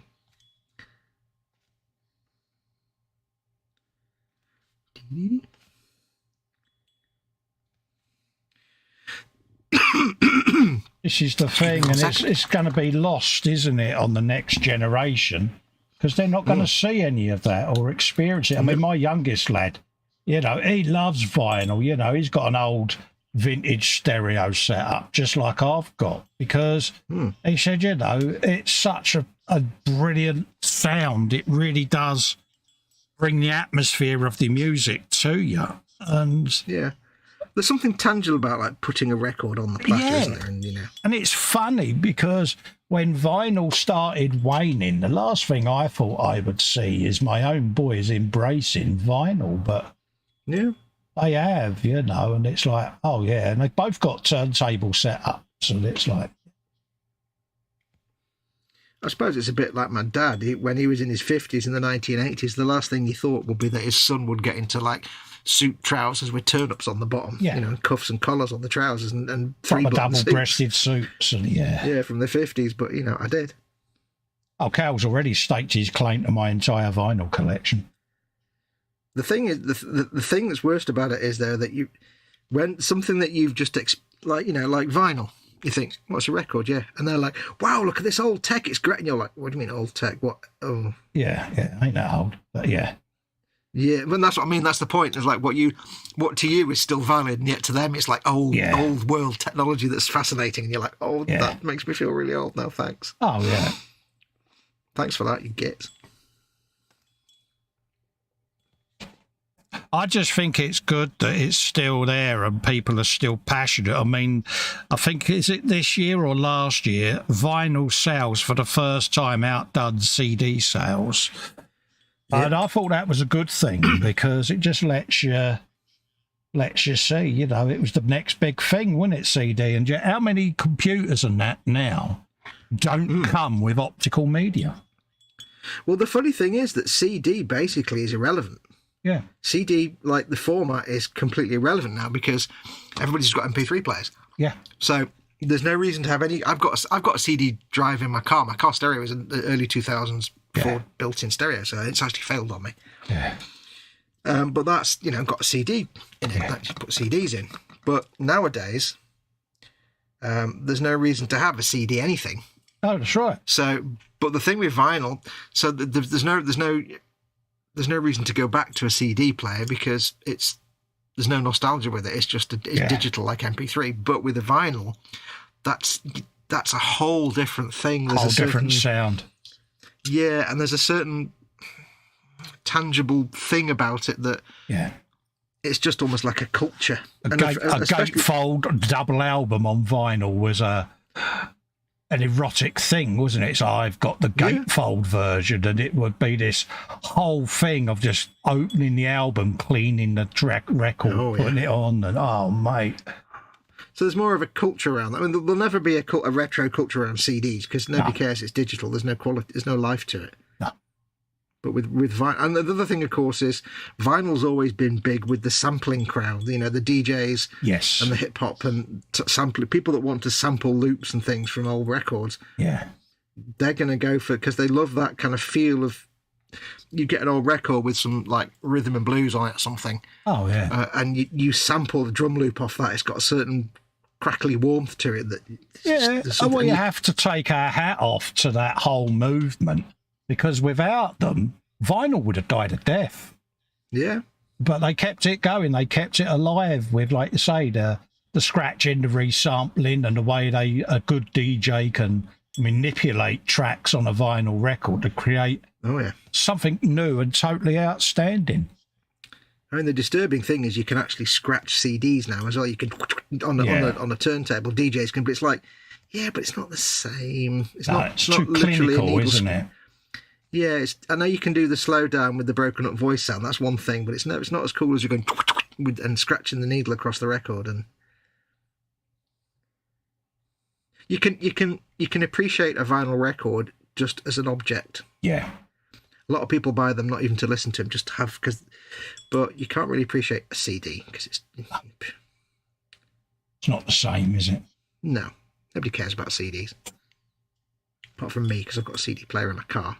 Yeah, I mean, my CD DVD rewriter that was in the computer, I actually took out and replaced it with a 7-port USB media center because having additional USBs was more important than optical media. I actually had to buy. At one point, I decided to get when my hard drive died a few years ago. I lost all my library of music.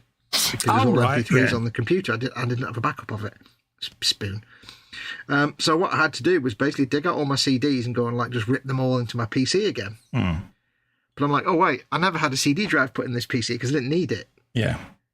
So I had to go and get an external CD DVD reader, a player, to rip all the CDs. But then I had the problem of nobody makes them anymore. I'm like, I couldn't.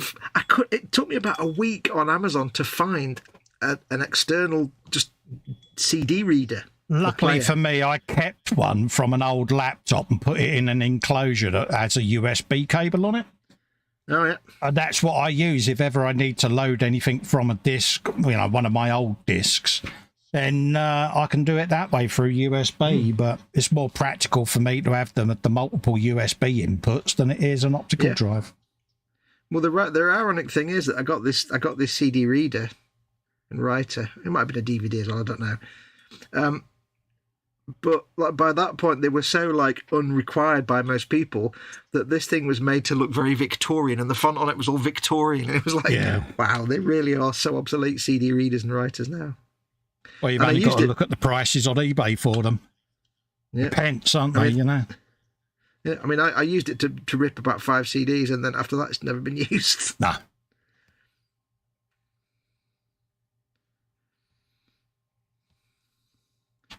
Weird.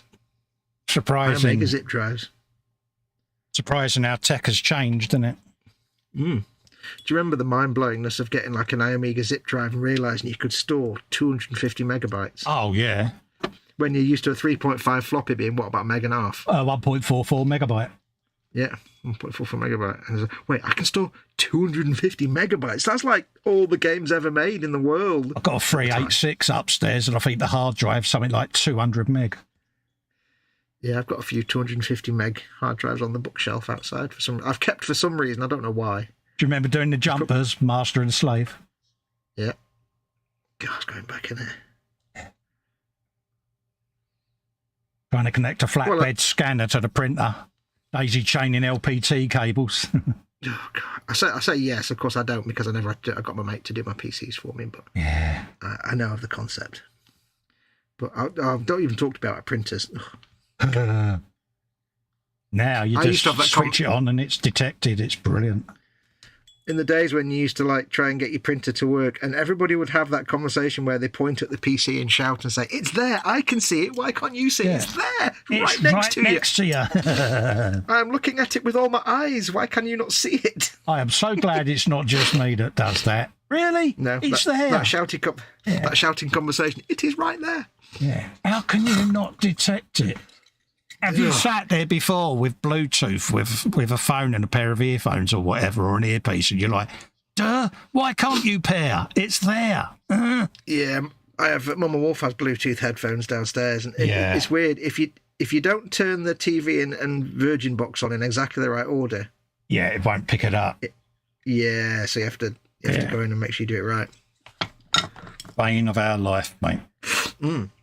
And then it took me 3 years to realise that some channels she was getting no audio and she couldn't watch because there's a setting in the Virgin box, it's an old Virgin box, TiVo box, that was like, don't do digital or something, and you have to go and turn that off. Yes. And then so any digital channels, it doesn't do digital audio. Connie is in the chat saying good evening. Hello, Connie. How are you? Lovely to see you in. Lovely to see you. Right, I shall be back in one moment, dear friends. No worries. You go off and do what you got to do, dear. I've got some of that somewhere. Get off with it.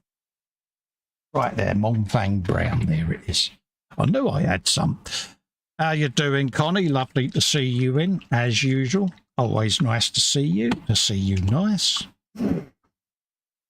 What am I doing? I am doing the handles on my tools on the side there, because where I went over and did a bit of touch up in a few places, I may have been a bit heavy-handed with the brush.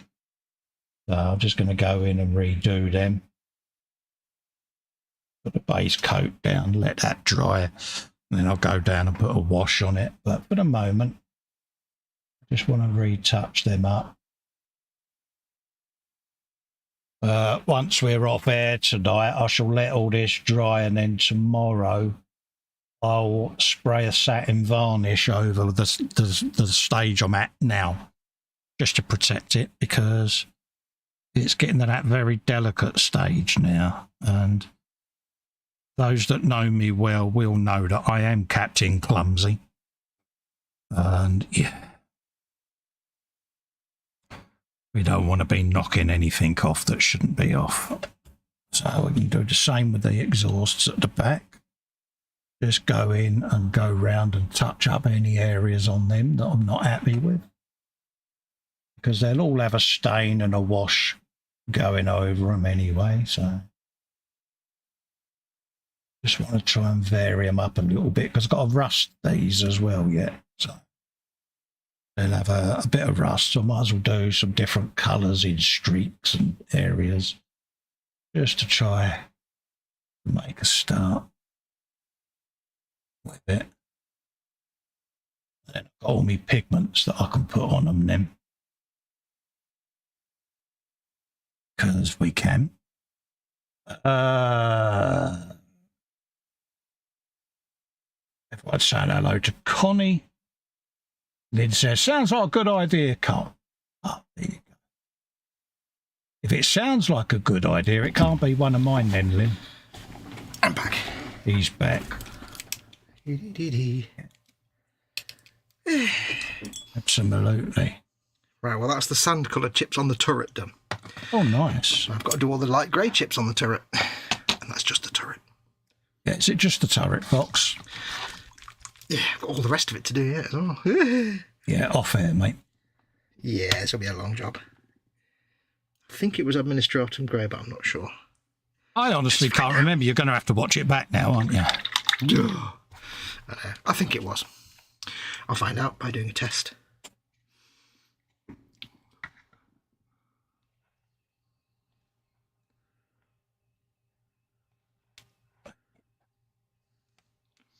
We okay to finish at 11 this evening?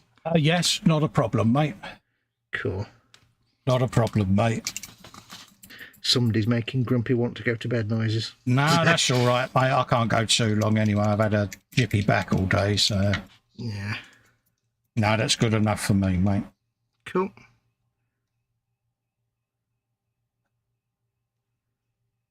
Yeah. So you know what'll happen? You'll hear that distinct sound. I'll go to bed. Yeah. Well, I just went down to make her a quick brew, and she's like, "Oh, I want to go to bed. Well, can you just wait a little bit?" Yeah. Bless her. Yes. The legend of Mum. Yes, I don't know. What have I missed while I was away? Anything? No, I was just saying hello to Connie, mate. Hey, Connie. Yeah. Just rambling in my inane drivel. Rambling. Right. That wrong rambling, mate. It can't be a good ramble, can you? Oh. Ramble. Yeah, I've got to just stand up for a little bit. Mm-hmm. Do what you need to do. When I got up a minute ago to go away from the bench, my legs was just so stiff. I'm like, I can't stand. We're just getting too old for this nonsense, I think. Absolutely. And it's funny, ironically, literally, Lynn's put in the chat, have you stood up yet?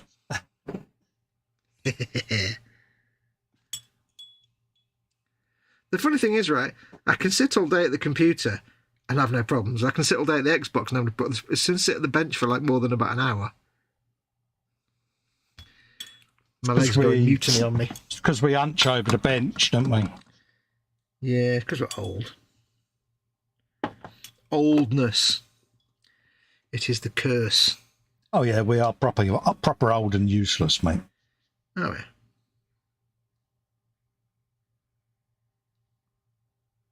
Right, that's that. This grey is more tricky because it's a more contrast between the dark grey and the light grey. So, doing things like scratches and stuff is quite tricky because you don't want it to look really obvious. But I have to keep in mind that a lot of the grey, when I'm putting the little light chips on, is going to be covered up by rust anyway, so they won't look quite as obvious at the back end of the process. Chip in. Chipping all the paint away. Oh, yeah, don't. Okay, so... Chintzy wincy bit. God, this brush is great for scratches. It's so fine. I'm loving it. I seriously am loving this brush. Do you think he loves that brush, folks? I could paint the finest of things on this with this brush. Retro Rabbit Studios is in. He says, hi, how's it going? Hey, Rabbit. Hello, Rabbit. Hey, How you dude. doing, mate? We're fine, dandy, suave, windswept, and interesting. How are you? Yes, and only slightly polluted. Mildly offensive. That's true. Mildly offensive. Never. Yeah. See, I'm liking the fact that because this brush is so short, and this isn't me doing pimpage for free. I'm actually being honest here. I'm saying this. I know I am pimping it anyway, but because it's got the little tiny brush, not only can I get my head really close in without banging my glasses every 5 seconds, I can get my hand properly on the model and just comfortably or rest it in. It's just, I love it. You love it, dear. I mean, with what I've used nice brushes before, but these are really cool.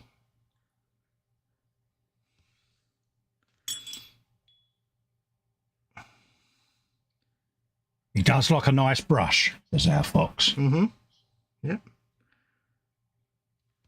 And I know I am sponsored by, but this really is my honest opinion. I'm not actually just pimping this. They're really nice. My experience of them so far.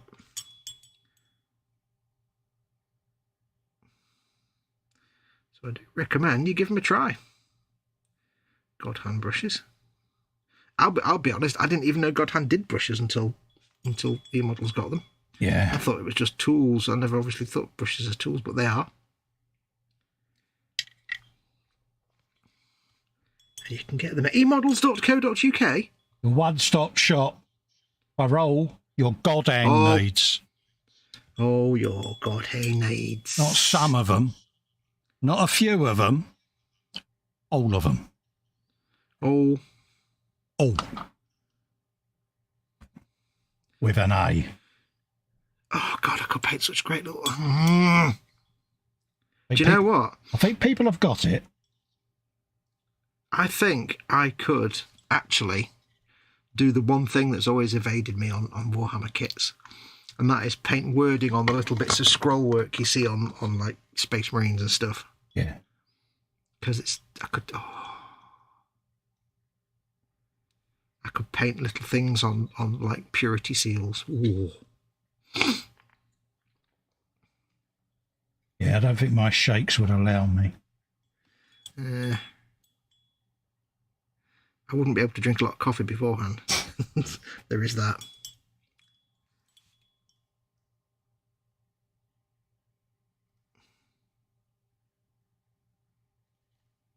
Ain't how my shakes and twitches allow me to. Yeah. Sometimes the hyper detail stuff is just just not happening, is it? I mean, I can't do eyes. Yes. Even this brush, I've got little shakes, but I couldn't do eyes. Very frustrating. Don't get me wrong, because you once was able to do it, but you can no longer because of, and it is frustrating. Don't get me wrong, but you just have to adapt how you do things. I've got a big moth saying hello. Hello, moth. Hello, moth. Might not fly right under my nose next time, thank you. Mothy moth face says hello. Yes, quite literally. Yeah, I mean, one thing the only thing that shakes help you with is chipping. Yeah. Still, you'd rather not have them. Yeah, sometimes it looks like a woodpecker's been along the edge of whatever it is you're painting, but it can have its benefits as well. But yeah. But if you're trying to do perfectly straight lines, it can be an absolute bind. Yeah, no, that'd be. You improvise, adapt, and you overcome. Overcome, exactly. So if you struggle painting straight lines, avoid painting straight lines. Just do your checks at a jaunty angle. Hides a multitude of sins. Oh, God, yeah, when I figured that out, I'm like, oh! Painting checker patterns, but at 45 degrees to the horizontal and vertical. It's just great. Oh, yeah. Gets us out of many a hole, that, doesn't it? Yeah. Well, the thing is, I mean, I tried painting checkers once on something, and there was 2 horizontal panel lines, and it's trying to get my lines straight and true to that. So I thought, why don't I just do it 45 degrees, and then nobody will even know if they're not even straight and true, because you can't tell. Yeah. And I was like, wow, that opened my eyes, that did. Oh, yeah. You mean I don't have to paint them at straight and true? Wow. It's one of those moments where you make a really simple and obvious discovery, but they're so obvious and simple that you never thought of it. And you sit there and you think, how comes I didn't know this before? That's the way life works. It's always the really obvious stuff that you never figure out. Mm. What was it I did? Something I did. And I'd always done something a particular way, and I only realised I could do it a different way, and it was like so absolutely obvious, but I can't remember what it was now. It's probably something really stupid. Yeah, we've all done it. You come across something, you think, oh, I didn't think of that before. Yeah, I think there was some process I used to do in Photoshop that was really long and convoluted and a pain in the backside, and somebody once said, there's a button for that. I'm like, wait, what? Yeah. Yeah, if you just look on that menu that you've never looked at, there's a button that says, do that thing that you just spent a week. Yeah, bulk scene transitions was one I had with someone that I was doing Premiere Pro with. And they're going through every single clip. And I said, why don't you just shift D? It'd do it to all of them. Oh, trying to help. And they're like, I didn't know that. Didn't know that. I said, yeah. So if you go into the sequence menu, apply it as a default transition. Job done. Yeah. I remember I was looking for ages. I had like a batch of, let's say, I don't know, bitmap files. Yeah. And I wanted to be able to transfer them all, convert them all to JPEGs. Yeah. And I'm like, there must be a way to do a batch conversion here. In fact, there must be a way. So I'm going into all the menus and looking up batch conversion, going to batches, and tutorials how to set up a batch process and make a macro. And I'm like, this looks really, really complicated. And then about a week later, I saw another video that says, just go to scripts, convert. Yeah. Oh. So I don't need to do any of that batch transfer. No. Yeah, I mean, I used to have Jask Paint Shop back in the day, and in there you could just add a little menu feature where you could do it as a batch conversion, but yeah. And obviously with Photoshop, it was a different ball game, but... I actually saw a video the other day, because I had to remind myself the other day how to do it. Yeah. I was like, I can't remember how you do it now. And I had, when you come across a video and there's just something about it that means you refuse to watch it any further. Yeah. And it's really irrational. But this guy's like a Photoshop expert, apparently. Oh, right, yeah. And he's teaching you how to do this stuff. But he keeps saying, make a macro. Oh, no. And I'm like, make a what? Yeah, you can do this. And if you record it, it basically records a macro for all your little button presses, and then it'll do it. I'm like, wait, what? Do you mean a macro? I couldn't watch. Every time he said macro, it just was it like listening to me do the factoids? No, because that's good. That's goodly fun. But this is just like literally nobody in the world says macro. Where's he got this from, and why has nobody ever told him that's not how you pronounce it? It's like image macro. What?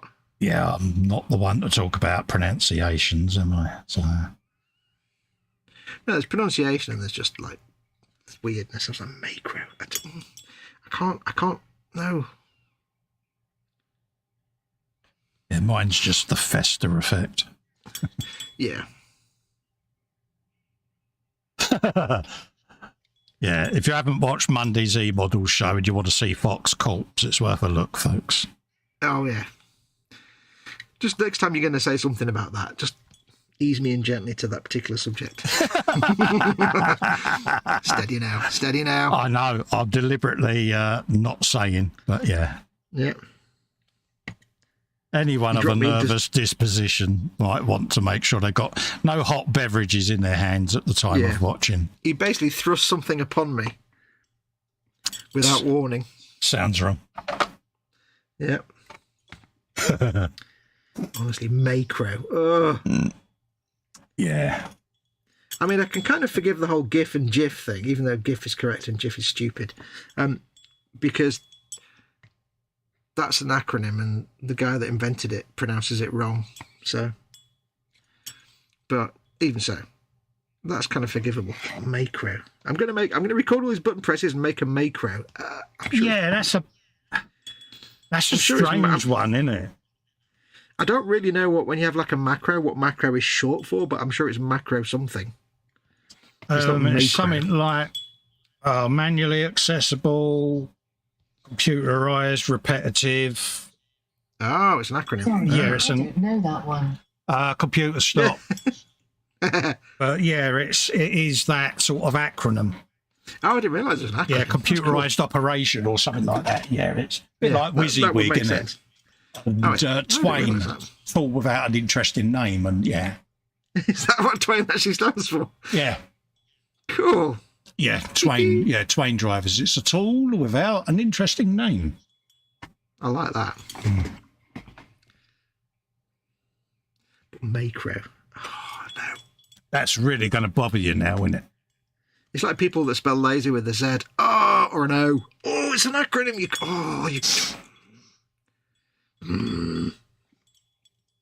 But yeah, I couldn't watch because every time he said it, I was like, eh. Yeah, you was losing the will to live, mate, weren't you? Yeah. I used to have we used to have a deputy head at school that would always say Kenya rather than Kenya, and personal stereo. I'm like, what stereo? What? Yeah. Mm. There's quite a few of them, though, isn't there? What people say, and you're like, why are you saying it like that? Yeah. Who says stereo? Yeah. Make any sense? Are you listening to your personal stereo? Yeah. No, because that doesn't exist. Yeah, it does make you wonder. We've had this discussion many a time, haven't we, mate, over the years, where why do people say it that way? And it's like, yeah, macro is one of those, isn't it? It's like, macro, yeah. I'm going to put my pie in the oven. In the what? Yeah, an oven, yeah. I'm going to put it in the microwave. In what now? Yeah, as long as I don't say microwave. Microwave? James is in the chat saying hello to everyone. Hello, Hey, James. Love to you and Alicia, mate. Hope you're both all right. I was about to ask which James then. We do know many Jameses, bizarrely. Yeah, we do know quite a few, don't we? Yeah, because every time he's like, James is in, I'm like, hang on, which one is it now? Yeah. Is it James, eModels James, Retro James? Yeah. Well, James, eModels James, that's because that's just James' mate. Yeah. People might not realise this, but basically it's an in-joke that anybody who physically works at eModels, and it's at McDonald's then for some reason, anybody who is actually an employee for eModels has the name mate after their first name. So it's James mate, Pete mate. Yeah, Gav mate. Gav, well, not anymore, but yeah, yes, he don't work there now, but yeah. Yeah, as was. Richard mate. Richard mate, yeah. The other guy mate who I can't remember his name. Yeah, the other fella who we can never remember his name. The one we go, all right, geez, that one. Yeah, that's the one I can't remember the name of. We are bad, aren't we? Yeah. Richard mate, I know, because he's the dude with the hair. Yeah, he's the one with the long, lustrous locks, isn't he? Yeah, the one I'm not sure is the one who doesn't have the hair. I can't remember his name. And I really apologise to him for that. Yeah, that's not Richard, is it? Richard's the other one. No. John mate doesn't work there anymore. Or the other John, because there was old John and young John. Yeah, you got Mrs. Pete, mate, because... Oh, it might be John then. Could be John, yeah. Yeah.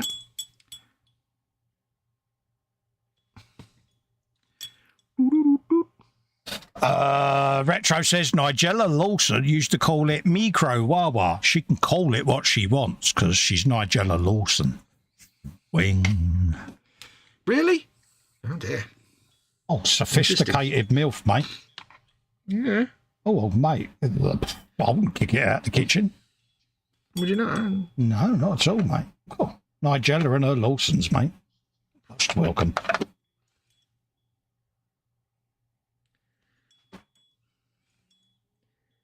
Scramble my eggs any day of the week. But compared to, say, steady now, compared to, say, Dr. Hannah Fry. Yeah, I mean, obviously Kira would win hands down because it's Kira. Well, yeah. Oh, I don't know. Yeah, yeah, you can't go wrong with Kira. Nose wrinkles, mate, does me every time. That's all I'm going to say to you. Well, yeah. That's the thing, is they are kind of adorable, aren't they? It's really weird. You know, every time you think, oh, yeah, you know, Kira, and you just go, yeah, but nose wrinkles. That's it. You're sold.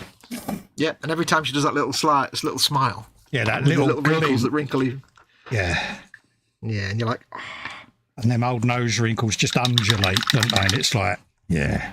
Oh. It's like swing. I do. It's the only time I sit and watch anything Star Trek with an open mouth, and my missus goes, "Oh, come on." She's about 300 now. Look, I don't care. It's nose wrinkles, love. I seem to remember, did I not send you a link to a place where you can actually buy a nose wrinkle kit, a Bajoran nose wrinkle kit? You did, yes. I did. He says, quick, get one of these for H. Maybe in a basket. Do you think she'd be up for it? No. No. Because she'd know exactly why I'm doing it. Yeah. Do you think you'd be dead within about a minute suggesting it? Yeah, you don't want me to wear that. I just think the Kira, aren't you? Damn it, I've got the bloody outfit outside. What do you think about like red crush velvet jumpsuits, love? Yeah. I bought really you this nice Bajoran earring set. Would you like to add that to your nose wrinkles? She'd then be going, see that rolling pin over there made of marble? Yes, love. Well, the thing is, you could get her a Bajoran ear and nose ring set. She wouldn't necessarily know what that was. You'd probably get away with that out of context. Yeah. That is a point. In your mind, you would know. Oh yeah. I can see it. I can see you there saying, well, you know what, love? I think red is a really nice colour for you. It would bring out my entire Kira-ness, you know. It'd be like, yeah, happy days.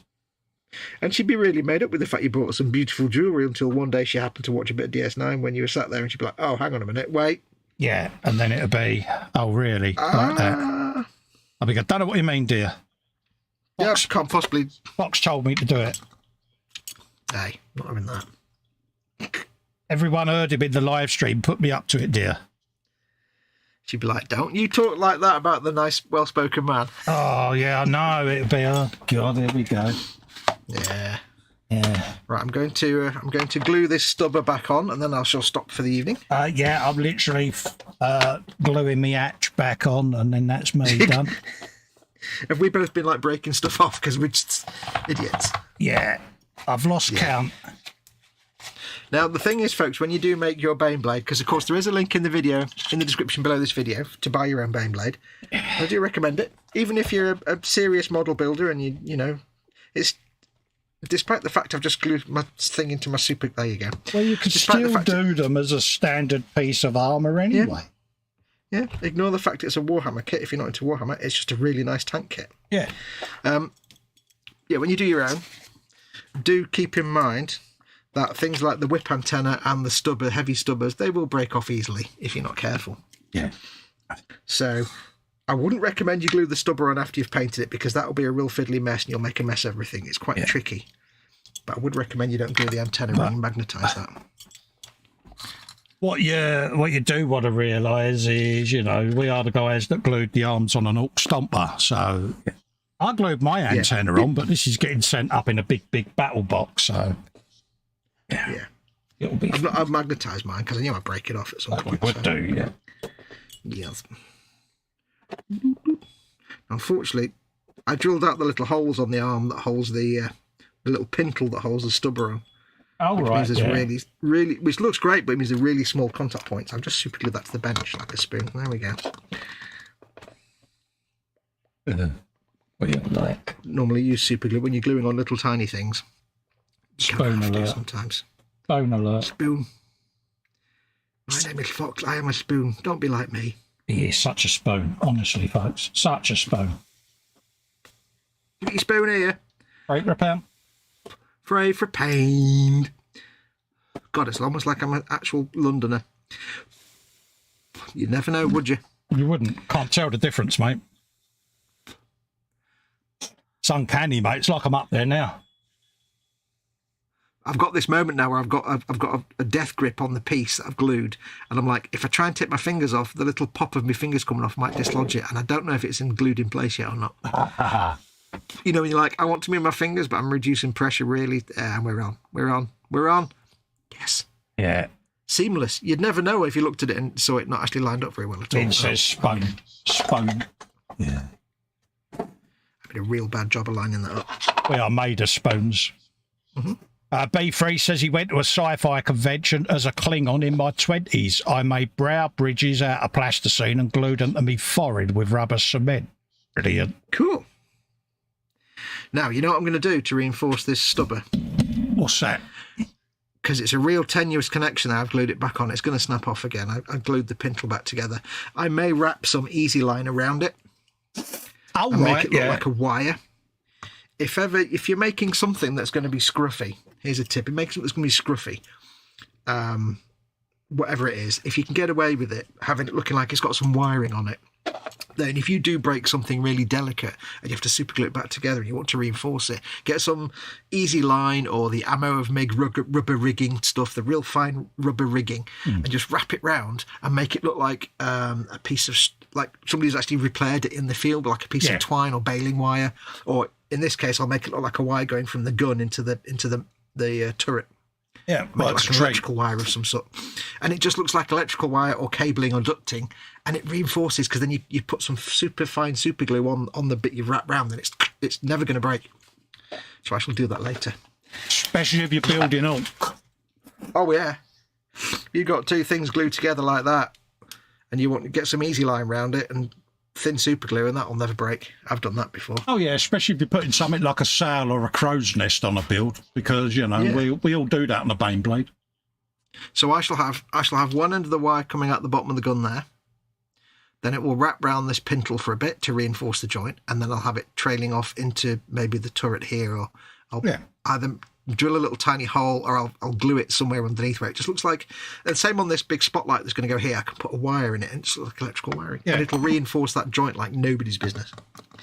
Works a treat, folks. Yeah.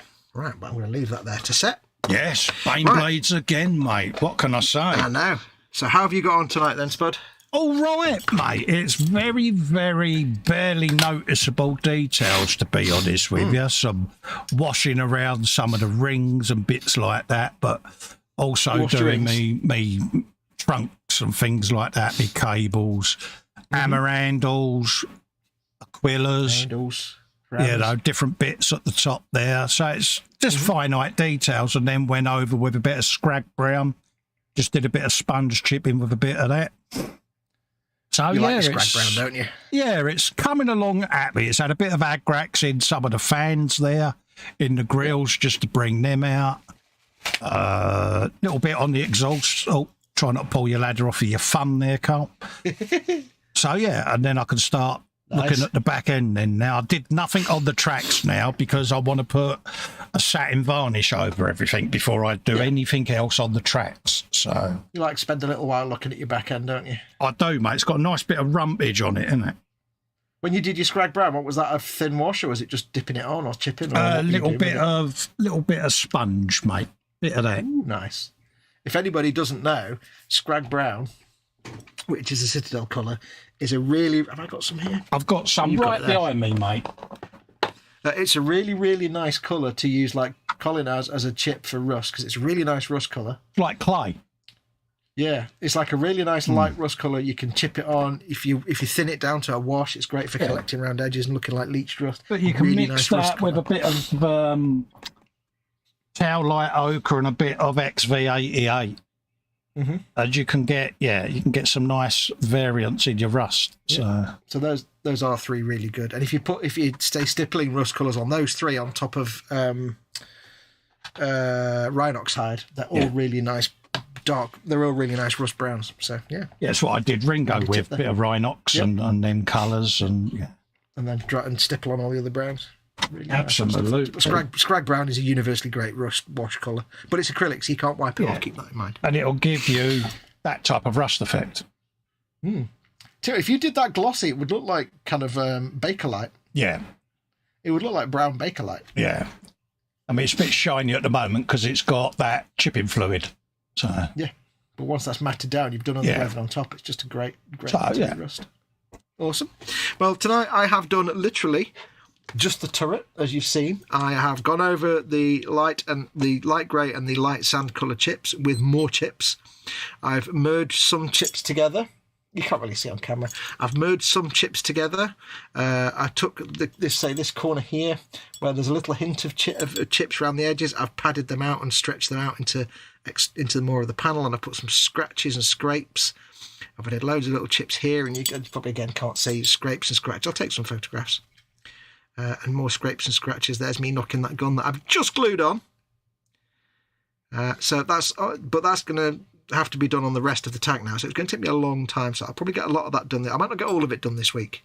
I might end up doing more next week, but we'll try and get it done offline as much as I can. I've got lots of that to do, and then we can get back on with the rust chipping then after all that's done. But that's all I've done tonight. But it's good fun doing that. Get yourself doing this. Get yourself a nice podcast to listen to, or an audiobook or something like that, or have some videos in the background to listen to, and just while the hours away doing some chipping. And get one of these godhand brushes. It's absolutely awesome. Yeah. If you want the code, it's GHEBRSYP-KG, short grip. Or just look for short grip. Yeah. Awesome. I do recommend it. Good brushes, folks. Good brushes. I love this. This is now my favourite brush in the whole world for chipping. You do realise now he's going to put it down somewhere and he ain't going to be able to find it. It's like, I can't find my brush. Oh, no, I'll have a little velvet cushion for it to sit on. And I've got a little speaker underneath it with just the sound of choir. One of those little break glass in case of emergency. It'd be like Excalibur, wouldn't it, when it gets pulled from the stone? Oh, yeah. Oh, godhand do actually do some brushes they call chipping brushes, but I like this brush. But yeah, we're at that stage, folks, with these Bane blades. It's that itty-bitty detail stage, and it's not a 5-minute job. It's, Yeah, and it's not the most exciting to You do go round in circles, don't you? That's the thing. Yeah. I mean, it could take me days to do all the chipping on the big bodywork of that. And I say I've still got the rust chips to do on that. I think you've got all that on yours as well. And yeah, I mean, on this, where it comes to doing the sides, it'll probably take a good week just to do one side with all the different chips around the panels and the different damage around each of the rivets and that, so I shall do that off air during the hangouts when I'm in with the lads, because I mean, it's when you're doing chipping, and like I said earlier on in the show, you don't have to go this far with chipping. You can do just simple sponge chipping and leave it at that. It depends what you want to do. But if you're, for example, someone who paints really fast, or you've got a habit of going through things fast and just painting, and if you're trying to maybe slow yourself down or get deeper into your skills and improve and, do more like me. in-depth paint jobs. Well, yeah, I mean, you've come a long way in the last sort of 12 months anyway. Last 24 months, because you used to whiz through and paint them really fast, but now, thanks to like chipping and all these little weathering techniques, you're really slowing down because you're just getting involved in at the time with the brush painting thing, it was, it's bad moans yellow. It's had a quick wash over it because I didn't really do the brush painting, chipping and stuff like that. So, but now, you can get into it more. Yeah. Get yourself a fine brush, just do some physical chipping, and it will teach you the patience and teach you to enjoy what you're doing at a slower pace. And that will then, hopefully it will then feed into the rest of your painting. People watching. It hopefully feeds into the rest of the painting and weathering that you start to. It did for me when I learned it. It slowed me down, and I started just taking my time and enjoying the slow process. Well, I came from shiny bikes and cars, so it was for me. The paint job was, primer, top coat, clear coat, done, polished, and everything. And suddenly you're like, yeah, this is a bit different to that, because Orcs wouldn't be driving around in a highly polished tank. Yeah. So you've got to change your whole perspective, and it's like, okay, I need to do a bit of research. And look at doing things differently for these. Yeah. And it's like one of them turret guns from Star Wars Empire Strikes Back. It's one of those techniques that can like stop you in your tracks and force you to go slowly, and then you start to appreciate the working more slowly and carefully. So if you do find yourself, say, painting quickly, or you wanting just to really up your skill level, just put yourself in the position where you go into some real complex chipping, like multicolored, like 2-3 different colors, like chips within chips and things like that, with a real fine brush, and just do that on a few test models, and it'll just you'll get a bit zen about it, and you'll be like, oh. And remember as well, keep rotating the model, keep turning it side to side, around on itself, because otherwise the brain will always look for a pattern. And you'll either end up with all diagonal facing chips in one direction. Yeah. So try to rotate the piece, so you'd pick the whole piece up and do a bit there, then turn it, do a bit there, then turn it again, because you'll end up then with a nice variety of chips, and you won't end up with a repetitive pattern from panel to panel.